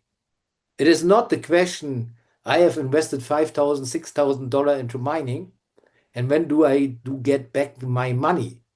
It's the question whether you are ready to have your own money in your own pocket and you can send the money everywhere. You can use the money everywhere you want to, and no one is dictating to you where you have to spend your money for. There are no taxes on that. There's no government coming and charging you. No government can trace you having a miner. If you share that with some people, you just need the electricity point. You have to pay for the electricity, of course, but you're totally independent with a machine like that. So if 10 people going for that, you can share that, but you see the money is coming out. There's a lot of money for people in countries where money is where inflation is very high. So that's the magic of Bitcoin mining. It's not that one single guy is buying hundred of miners to be satisfied. It's more about a community who is buying one or two miners to get a monthly income regularly and keep the money out of the bank into their own money, and the value of Bitcoin is rising, you know that. So you are a part of Bitcoin without having to buy and then exchange and do all the processes there. And that's the best benefit of all. So you can look in the internet for a model like that, and then you can say, I will buy it. Yeah. Here on that side, ASIC miner value, you all see also some fact sheet about it. You can see here, and you can see here where you can buy it. Yeah. If you do not have stock access, just ask ChatGPT where you can buy Bitcoin miner in your country. Every country has a possibility. And that's exactly what the magic is in that. So prices differs also where you are coming from. So, and the main thing about mining is do it in a collective. Don't do it as a single entity. Yeah. Get your friends, buy a miner, and stay fine with the money it's coming out. It's coming out for years. A miner can run 6 years. So 7 years. So you get a nice output from that. Yeah. And you stay away from banks and you stay on your own. That's the benefit of mining in our world today. So let's go back to the slides and where we are. So now we will continue with our presentation. I think that's exactly what it is. You see here another overview about what I showed you on the ASIC miner value page. And, and as you can see, um, Bitcoin is created through work, mining, but you share the electricity costs, you share the output. Yeah. And the question is, do you want to own your own money? Simple as it is. And that's on you. Okay? Oh, sorry.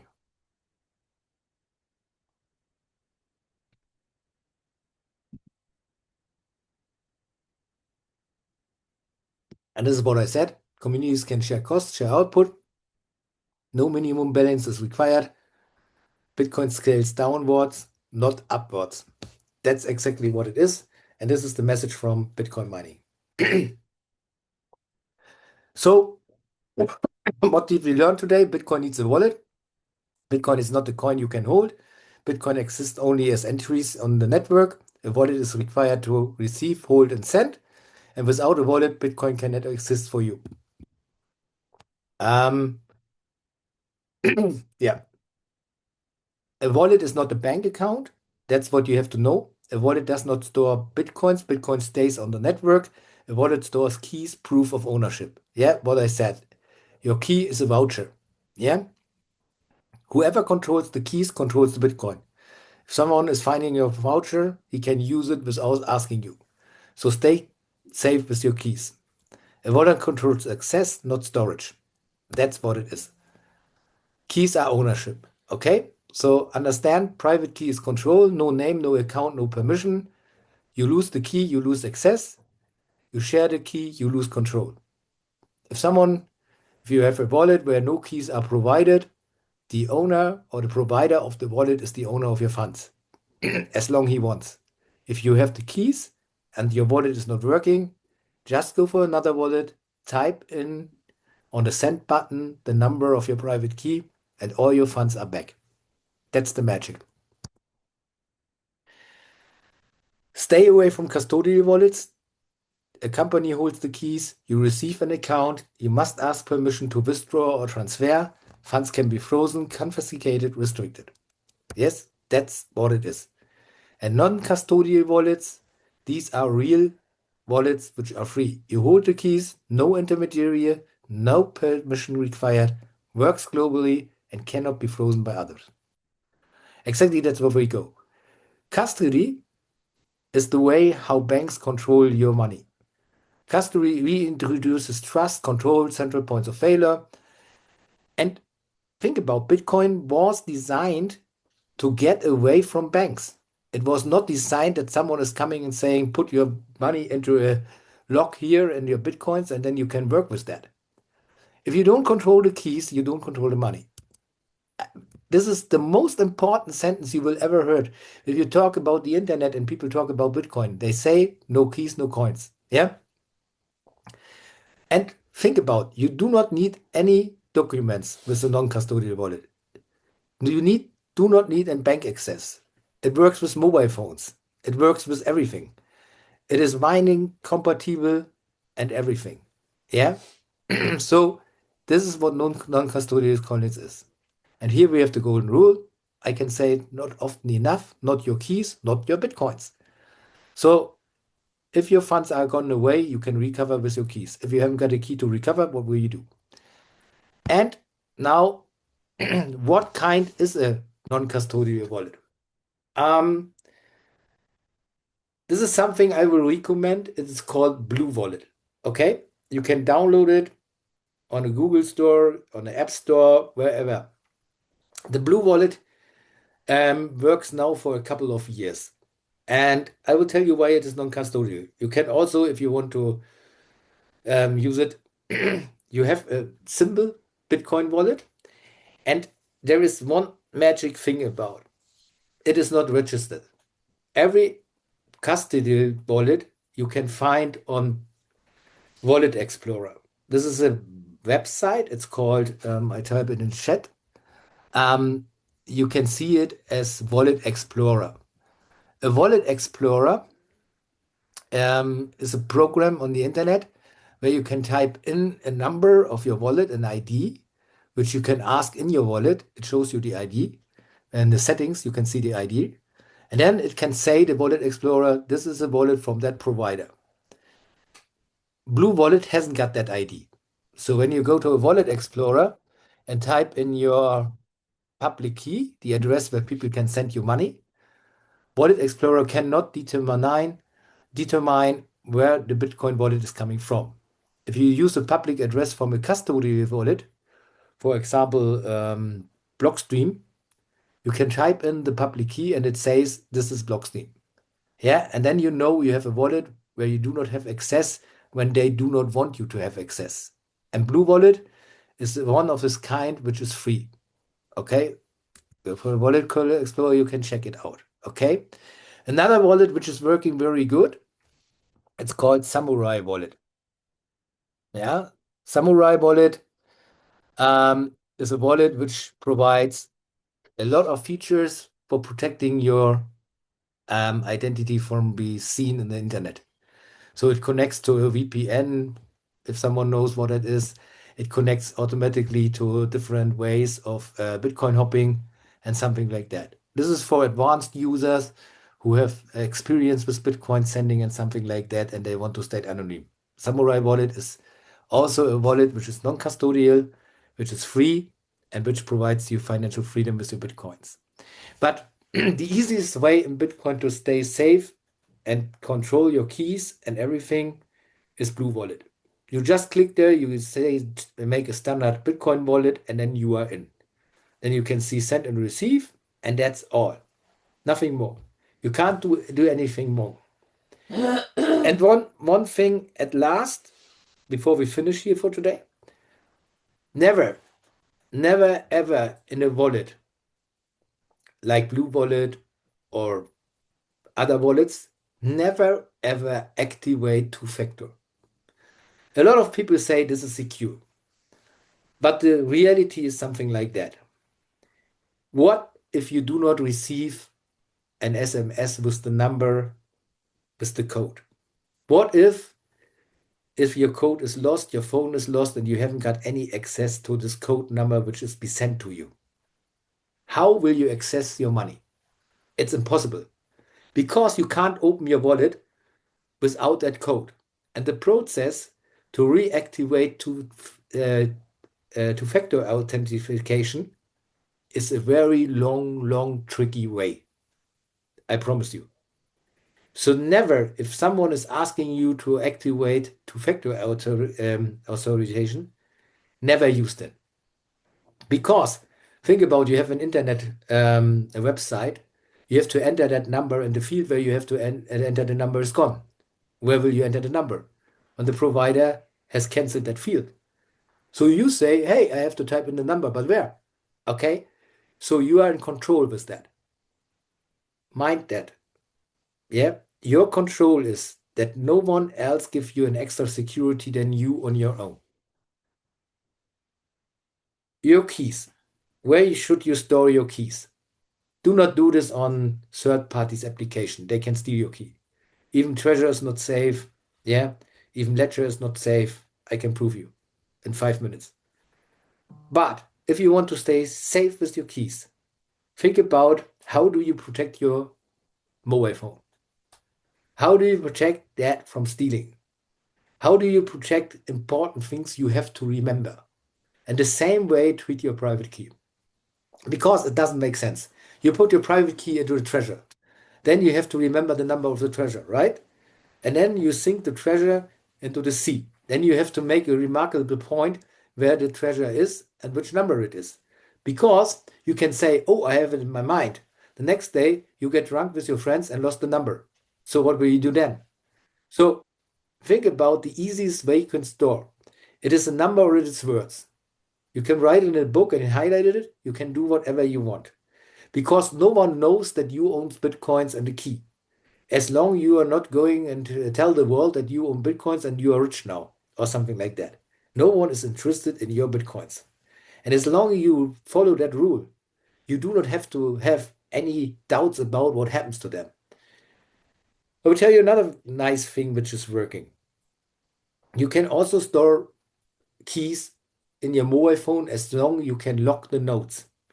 For example, iPhone users have an easy way to go. They can go into notes and they can lock the notes because it's encrypted then, and you cannot open that anymore.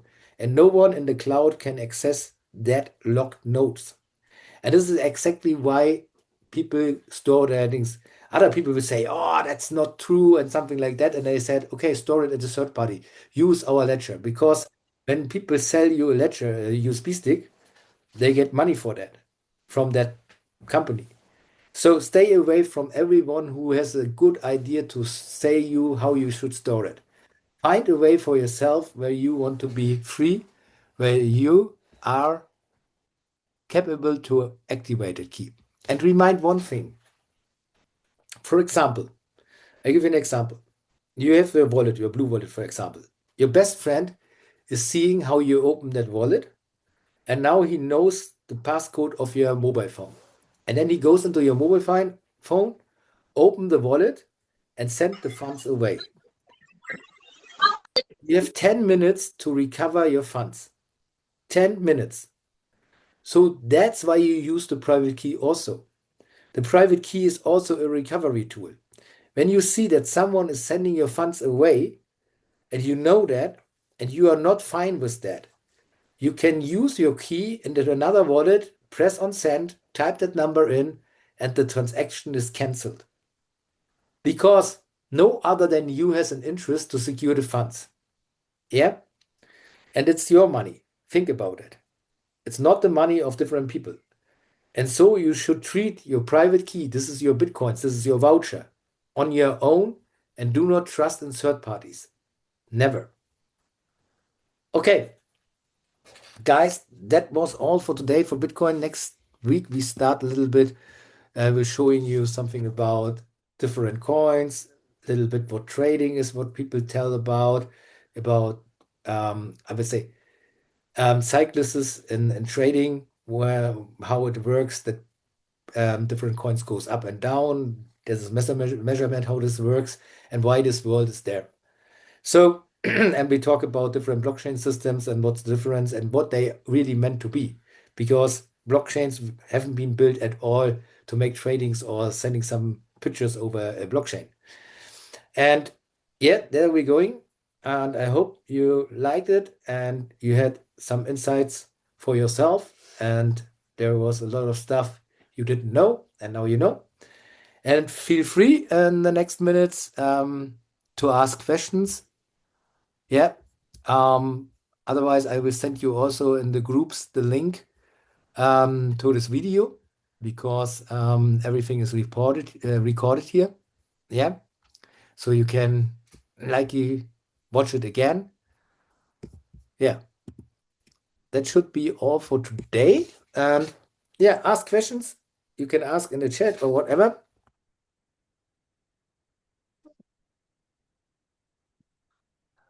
Gaston is asking, can we put our key in the email on draft and stay safe if we do not post?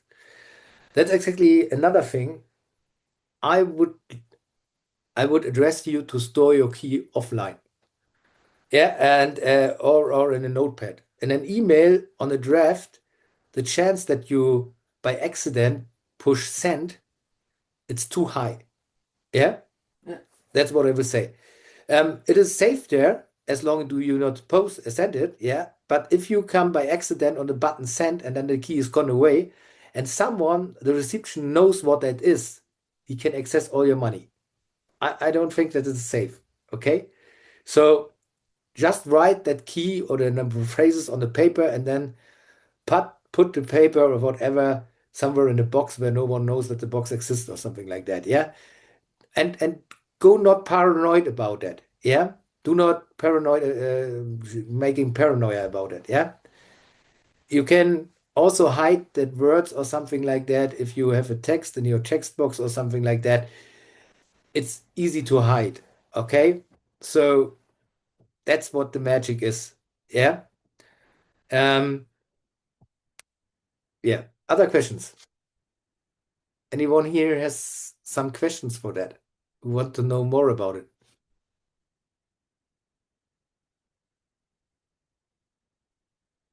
Okay. Just ask. I'm here now. Um, okay, you can always ask next in 2 weeks when we start the next issue. It will be on, let's have a look. Uh, Um, Professor, I have questions.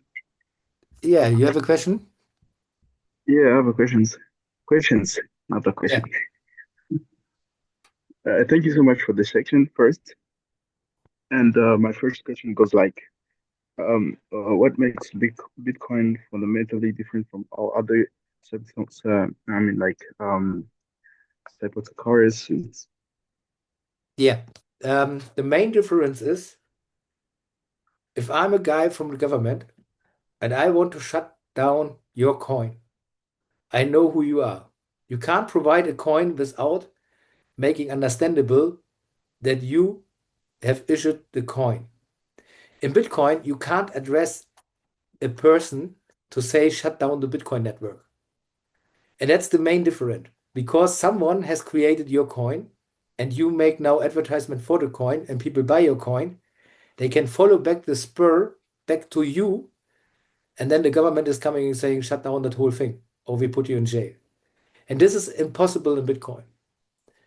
The next thing is every other coin has an idea of a value because of trading. So the idea of another coin is to do trades on an exchange. The idea of Bitcoin is that you have money as a money system. You can use it for trading on exchange, but you can also use it as money all over the world. Because if you come with another coin, I will say it's hard to sell them. When I'm going for a country and say I have some bitcoins or some satoshis, would you give me money? People run after me. If I going for that and say I have some XRPs, I only have to address the people who are interested in XRP. But in any other countries, there is no XRP ATM or something like that where I can get it. That's what it is. So another question? Thank you, There is thank you one. so much. Yeah. My second question, it goes Yep. like, how does a Bitcoin give an invisible true finance sovereignty? The volatility you got only if you stay in the fiat world. If you look for the price of Bitcoin, the volatility. The price of Bitcoin is it's an easy thing to understand. When you going with your Bitcoins, I was ever say you buy something in El Salvador or Japan or in Central Africa. Then you do not exchange your Bitcoins. You can pay directly with the Bitcoins without exchange there, and you got some goods for that. That's like in the fiat world. You pay a car with fiat, now you pay a car with Bitcoin. And then the value, the basic value of Bitcoin is going up. Say you have bought a car for $30,000, which is in Bitcoin, I will say about 10,000 Satoshis or something like that. Yeah, okay. So this 10,000 Satoshis will create a value, the car. As long you have a basic value, it is okay because Bitcoin is growing and the matter of exchange is based on that. What will you give for an item of exchange? What is the value of Bitcoin also is um, what are people thinking about to have a coin which is unconfiscatable? On the other way, we have trading. So actually, the basic price of Bitcoin is around $35,000. This is what trades against goods Bitcoin is in value. On top, you see the traders which make bets on Bitcoin, and you do trading on DeFi exchanges or exchanges, something like that. So if you see a Bitcoin price from 92,000 actually, or 125,000, the basic price of Bitcoin varies between $35,000 and $45,000. So in my opinion, it can't go breaking down at the moment less than $45,000. But it can go up and down as you see because it reached a peak. The people are afraid that it's not going higher, and then they sell all the Bitcoins. Then it is exchanged and something like that. The price is going up. The volatility you see actually is normal for Bitcoin. This is not a danger thing. This is the most important thing for people who do not mining and have access to the financial world and want to buy Bitcoins. Because if it crashed down to a price like that from 125,000, it's cheap for a generation to buy Bitcoins. Yeah. But you will see the next thing is when people ask me, what about the volatility when the Bitcoin price was 20,000 and it crashed to 4,000? Everyone is saying Bitcoin is dead. Then it was 40,000. And the people say, oh, why did I pay, sold my Bitcoin when it was 4,000? And then it goes to 60,000. And the people ask themselves, were I so stupid to sell my Bitcoin when it was 40,000? And now we have the situation that people say, hey, it's 427,000, it will never go back there. But Bitcoins are limited.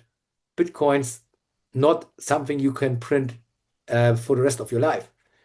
In 2140, the last part of Bitcoin is spent, and we have exactly 21 million Bitcoins in a circulation system. No new Bitcoin is coming. And that's important to know. The more I can print, the less is the price. The more ripples I produce, the less is the price. Yeah. And Bitcoin is heavily traded and everyone knows it's limited. That's why the price is going up and down and everyone makes business with that. But for sure, the price must go up because more and more people ask for Bitcoin. And that's the demand which is driving this price. On the other hand, people like in your neighborhood haven't got any access. They do mining and create Bitcoins on their own. And they use it for their daily spendings, for school, for energy, for whatever, for buying goods. They keep the price up. So think about Bitcoin is going to 250,000. The real value of Bitcoin is 120,000. So it can't crash down from 120,000 because actually it's like the same. Bitcoin is used on exchanges, but it is used in the real world for real items to exchange without going in the fiat world. And that makes Bitcoin different from other coins. On the other hand, you can't exchange and trade something without other coins, right? So, and that's why Bitcoin will always stay the majority of everything. That's like the same. You're a car producer. Who is the owner of the car? It's you, right? Because you bought the car. But what is the value of the car? It is the company who runs that car. For example, a Mercedes is more value than I will say a Toyota, right? So this is the same. You drive a Toyota for a year, then you sell your Toyota, and with that money, you have more savings for your next car, and then you upgrade your car. And this is the same like here. You have savings in altcoins, and then you upgrade it to Bitcoin because Bitcoin is rising. And if Bitcoin is going down, you sell your Bitcoins for altcoins to save money. And this is the deal. Without Bitcoins or without altcoins, you haven't got a trade on an exchange and you can't make money anymore. It's like stock markets. If Apple has not that high value, no one will exchange some fancy stocks into an Apple share, right? But if you have a lot of fancy shares, you will likely buy an Apple share for that. And this is the magic of Bitcoin. And it works for 17 years now. And that's what it is.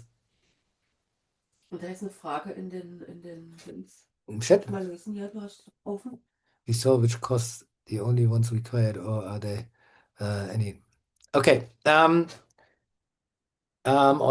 www.sig miner value, I put it in the chat. Um, you can see what a mining machine has costs.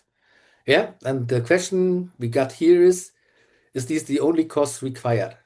Yes, you have to pay for the machine. Yeah, and then maybe you have to see where you buy the machine if there are extra shipping costs. Okay, that's what not is here. Here's the basic price of a miner actually. It could be that in your country, if you ask Bitmain for sending miners, it is cheaper than in the rest of the world because they have in several areas several prices. So, for example, you see here a standard price from $2,000. It could be that it's only $1,000 in your country if you ship it to your country. That's what you have to ask at the vendor side. Yeah. And once you reach that machine, you can ask ChatGPT to set up the machine. It gives you step by step a clarification how to run that machine. So the only thing is you have to pay, sorry, is for the electricity costs. No additional cost then.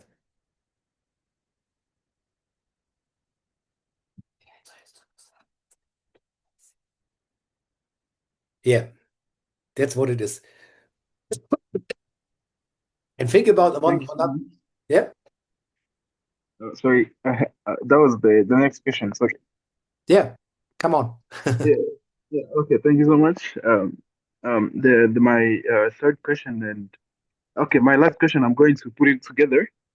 So, the first one it goes like, what was the um, I mean, like, what's the problem can a Bitcoin solve that the money before it couldn't solve? Like, you get my point? What's the Um, problem that Bitcoin solved that the money couldn't be solved before? you mean the problem that Bitcoin is not used as money at all, that the government is not selling its currency? Is that what you mean? The Bitcoin. The Bitcoin, yeah. Well, what does the yeah the Bitcoin solve that the money couldn't be, Yeah, before okay. couldn't What it solve? shows. Yeah, yeah, yeah, right now. No, no, no, I got you. Sorry. Um, there's one thing. When we do business with money, yeah. So you do business with your money and you pay with money. There's always someone who want to get interest in that. So think about you going to someone and lend some money. You have to pay interest for that money.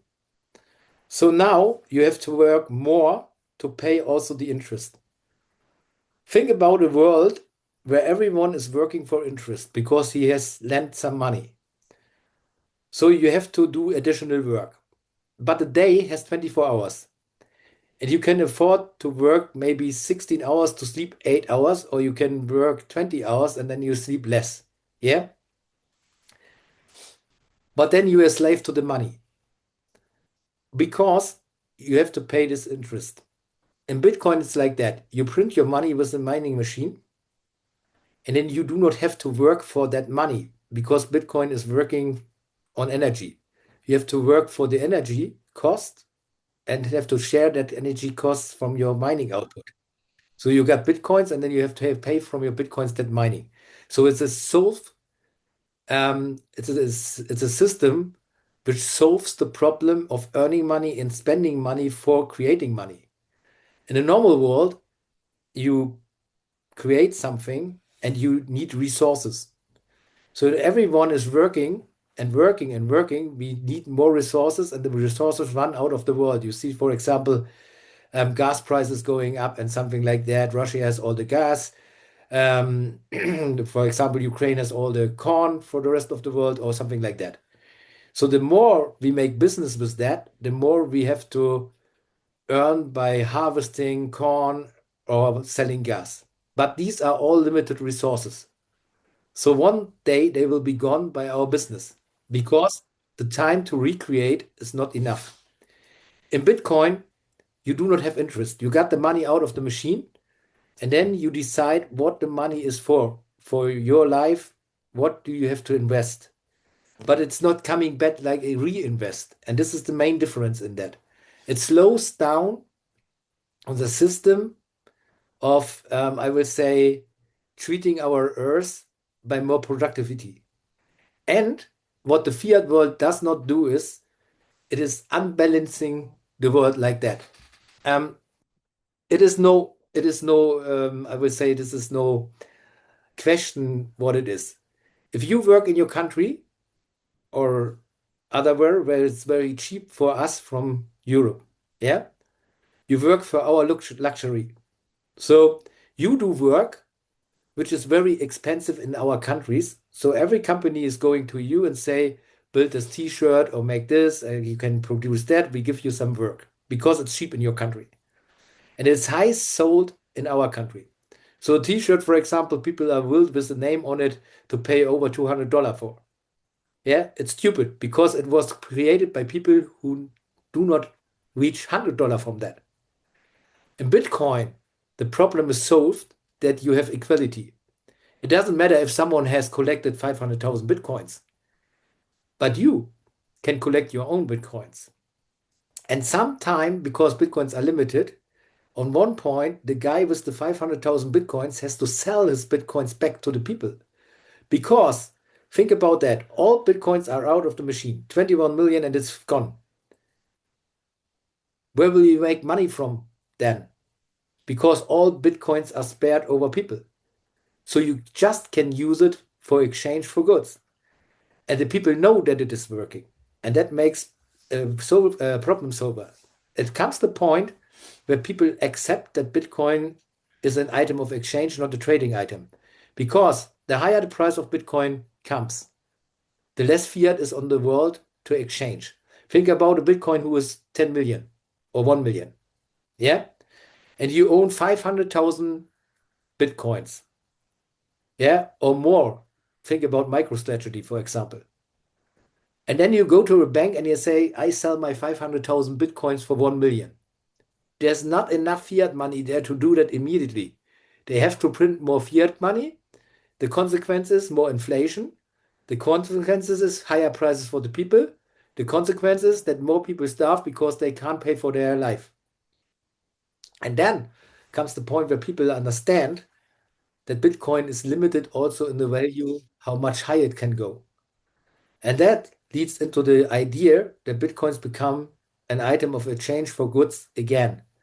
Because you can say, I get for a Bitcoin 500,000 burgers, or I get 10 burgers for that. Because you print a Bitcoin and then you decide how much you will get for this Bitcoin, not the market. If you go for an exchange, you say, okay, that Bitcoin is 100,000 or $90,000, yeah? But if it comes out of the machine, and you own it in your hand, and someone is coming and say, what do you want for that Bitcoin? You decide the price, no one else. And that's the magic, and that's the difference. And that's what the problem is solved. You own your money and you control the value.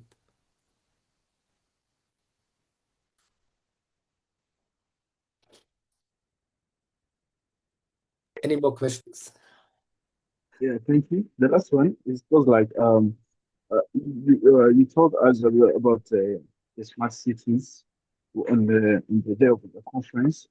So the question is, you told us that the blockchain has the limit money, and in Rwanda, sometimes you try to keep more money on the bank, and then they would ask, okay, where does the money come from? Like, if you buy the house with the Bitcoin money, and then they would ask you, like, what's your business? Where did you get the money? Like, they would know the information about the money. So, for example, if I put like $200,000 or like too much money, and then I go buy like a house or goods, which is which will take a government to know where my money has come from, and like what will I explain, or the money will I keep on the Bitcoin? Will it will it be checking like the bank money, or like that's different where can it be clearly from? I Think think you get about, it. yeah, think about one thing. Actually, the rules are like that, what you said. The bank want to know where your Bitcoins is coming from, where is the money coming from, where Bitcoins. Yeah. Yeah. So then they want to know where you send the Bitcoins to. That's what we call travel rule. It's a European thing. It's starting over, yeah? So with these exchanges where you buy Bitcoins, you have all the trouble. It's right. You have a lot of trouble with that to explain where the money is coming from. And then they say, okay, now we got the money from you. Then the exchange holds your money. And then you have to run to explain until you get your Bitcoins. And this is what Bitcoin in the very beginning was starting to prevent and saying, go not there. The way how we work around with that is another thing. Every one of you, or a lot of people of you, I will say, know people in foreign countries. Yeah. And they know people who can get access to Bitcoins or hold Bitcoins. So I do rather business with them because I can trust them because they are friends of mine instead of trust the bank that they're giving me my money without asking stupid questions. And interesting in that field is the important thing why banks and ask that is they say you do money laundering with that. Fact is in the world, 20% of people do bad money business and the rest is good. So when I will be asked where is my money coming from, the question should be, why do you treat me like a criminal and not the way around? When I stay with my Bitcoins and I do not exchange them or I buy them with a miner or I go for mining or I ask friends if they want to sell some Bitcoins or something like that, I stay in that way that I have the control over the money flow. Nowadays, it is not easy to find people who have already Bitcoins because they hold their Bitcoins because they hope the price is going up, right? It's okay. But on the other hand, think about one thing. The well, the access to Bitcoin is an access you have to share. It's not what I said with mining. It's not you buy one miner on your own, you share with different people, different miners. And then you all earn money, and then you have access to everything with your Bitcoins because you own Bitcoins. And then the people run for you. And that is a different. You turn the page. Yeah.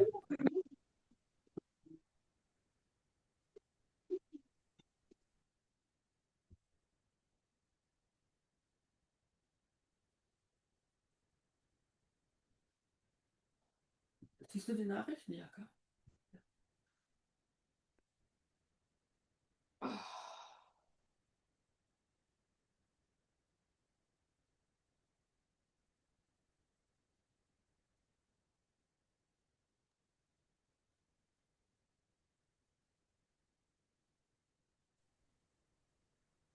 Um, Yep. can I ask?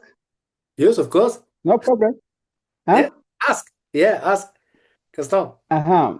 Yeah. There is a case whereby,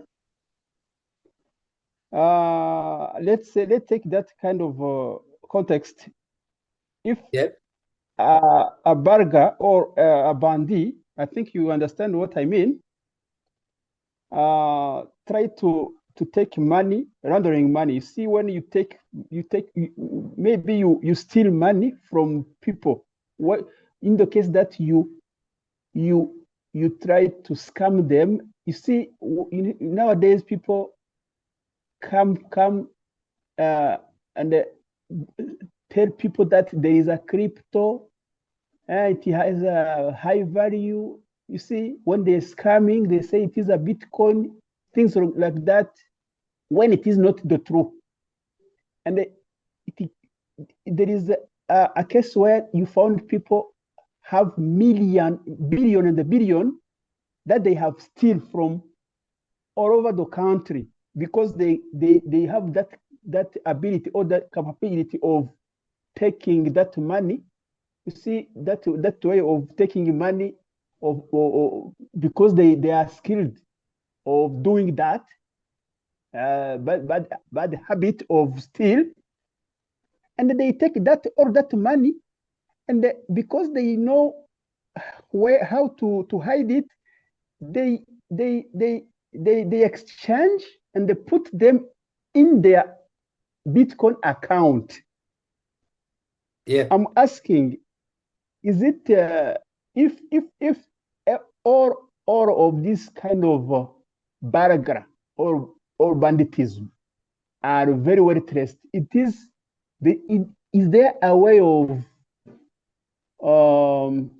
There is a way how you can stop that.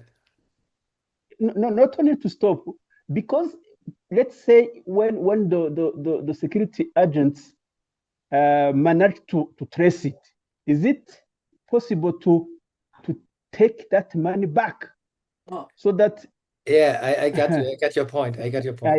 yeah, that's the question. Thank you. Once you send money, once you send Bitcoin, it doesn't matter what you send, Uh-huh, and it is taken uh-huh, away, and you do not get something back for that, it is uh-huh, very hard to get the money back. Okay? Even the Bitcoin. uh-huh, So when I, for example, a guy is offering me something and I will pay with Bitcoin, you have mm-hmm, a very good way to make a workaround that this is coming to, I will say, a trusty thing. The one thing mm-hmm, is, someone wants $5 from you in Bitcoin, okay? So he will send you some goods for that. So you do something. You just send a little bit of money to this guy, yeah? And then he has to say, okay, I got it, right? So then you have the access to laws to charge him if he says if he runs away. So you can make sure and can trace where you have sent the money to. If he says okay, and he says okay, let's do it step by step, you can know that guy is for real. But if he tries to argue and says you have to send me all the money at once, otherwise we can't do that yeah, deal. Stay away from the yeah, person. yeah, yeah.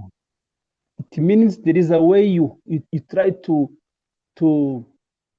um to make sure you are not Yeah, for example, taken. you can say I pay you 20, for example, I pay you 20%. For example, you want $100 from me, and I say I sent you $20, and the rest you get when Mm-hmm, you send that item, yeah? Because if you mm-hmm. send something to me, I know your address and you know my address because Ah, we have to send to, right? So we have trust. yeah, yeah, And yeah. then I send you the I rest of can the money see. because otherwise you Yeah, can go to a lawyer and say, here. I see the kind of the way the question is I want two answers. I have had that question of trying to get that kind of credentials, because if you have done you did a transaction, you have well, you have something from him. See, Yes, yes, but the second question is that one I've got you. The second question is the case whereby this is not for me only. It is a case which the case is concerned this kind of mass barragra, mass banditism, mafia. Do you understand me? yes, You see, these people who are very those, let's say those mafia people, yes, I'm, I'm trying to bring the context which is somehow Raj, or somehow you, somehow not just that kind of individual. And I'm not saying this kind of um, robbery where you someone scam another. I say I mean a kind of mass robbery. Somebody is skilled, he just somewhere in an office, and then he tried to bring people from all over the country, even in the region, because he have convinced them that the Bitcoin that he have created, you see, the scam one is genuine. You Yeah. see, Yes. Genuine. let's take the case that even the security agent have traced and they found that this guy is a robber or is a mafia Yeah. because he Yeah. have taken billions and the billions. I'm asking for individual context. I have got you, but in the case of the whole people who have been robbed, and it is very well You know, traced by even agent people, you know, police or whatever. sorry You for see those kind interrupting. of I see what you yeah, mean. yeah, yeah, yeah, The yeah, main yeah. point, the main point of mafia is Uh-huh. they have structures, they make you believe something that you are willed to send the money. So they do Mm-hmm. not go to say, hey, you send me all your money or we come around and kill you. They go like that. Mm-hmm. They have a network of people who tell you Yeah. something which you think, Uh-huh. oh, that guy is saying, it must be real, right? Uh-huh. The main power we have today, and this is the difference from a couple of years ago, you Uh-huh. can ask your AI, your ChatGPT, Mm. this guy told me that, and then you type in exactly what that guy was saying, and then you say, I Mm-hmm. have some doubts if that could work or not. Uh-huh. So ChatGPT is giving you, or Grok, or whatever you know, Gemini, or whatever you use, is giving you Yeah, an yeah, yeah. exactly That. Mm-hmm. Mm-hmm. analyzing of what is said Mm-hmm. and can say, okay, that guy is telling something which is not working because that of that. And then he said, yeah, that guy is right. It exists something like that, but think about that next thing. And then you can make your mind on your own and you do not have to trust in a couple of people.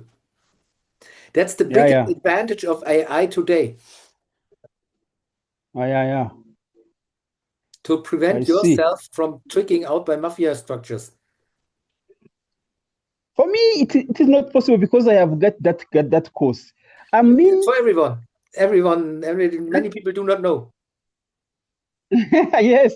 The problem is that I'd like to get your point of view when if if the security agent have recognized that kind of person and then they have traced him, is it possible to get access to that money, maybe billions and the billions of dollars, because he have even exchanged in another currency, maybe you see, you can even put that money using another genuine crypto. Eh? Yeah, If yeah. the security agents have traced and see, how the security agent or how the security organization can access that money that has been exchanged That's what coming I from. would say. I would say you will have how it works. They never, Mhm. mafia structures never exchange into Bitcoin or something like that. I tell you why.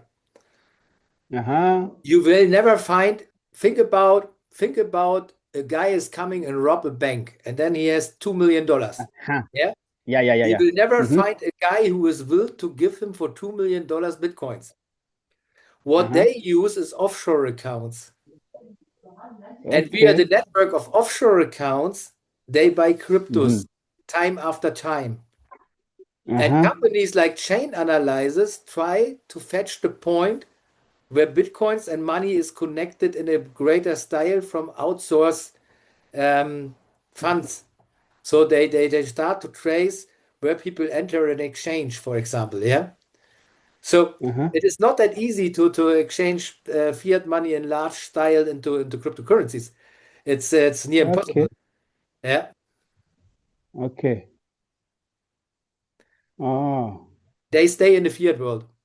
Normally, they stay in the fiat world. They have offshore accounts. The money is going to the Bahamas. From the Bahamas, the money is going to Kuala Lumpur. From Kuala Lumpur, the money is going back to Panama, for example. Yeah. So that's how the money is turning Mm. around, and it is all by credit. So they do not send the money at all overseas. They get credit of their accounts, and then the money is going on different ways, part by part. That's how money laundering in a big way is working today over fiat money, you know? And that's why crime, Mhm. when people tell Bitcoin is crime or cryptocurrency is a crime, it is only 1% of all crime. 99% of Mm. crime and money is fiat, and it stays fiat. Mm. Oh, okay. Okay. Well, okay, thank Okay. you. Yeah, you're welcome. Mm. Someone else has Yeah. question, or is there another question for the course? Something like that? Gaston hat noch eine Nachricht geschrieben, da muss ich mal lesen. Ich sehe nur die hier. Ja. Okay, so then we are fine with that day today. I will upload the recording. When it is uploaded, I will send you the link. You can share and people can watch this because I think this is noted for everyone. So you can repeat that whole thing. You can translate that whole thing if you do not have understand everything of that. Okay. So and then I wish you a nice evening. Our next session will be at February, January. January, on 18th. Okay, so we see back. I keep you updated in the groups so you can update all the. Okay, you said February next. No, it's January, 18th of January, in 2 weeks. 2 weeks from today. Okay. Thank you. As is scheduled. Yeah, it's the same. It's the same link. Yeah, you can use the same Zoom link to come in again. Yeah, you can use that all. Thanks a lot. I will also Thank update you very you. much. Yeah, you're welcome. Have a nice evening. Take care, all of you. And then Thank you. we will be back. Thanks. Okay. So.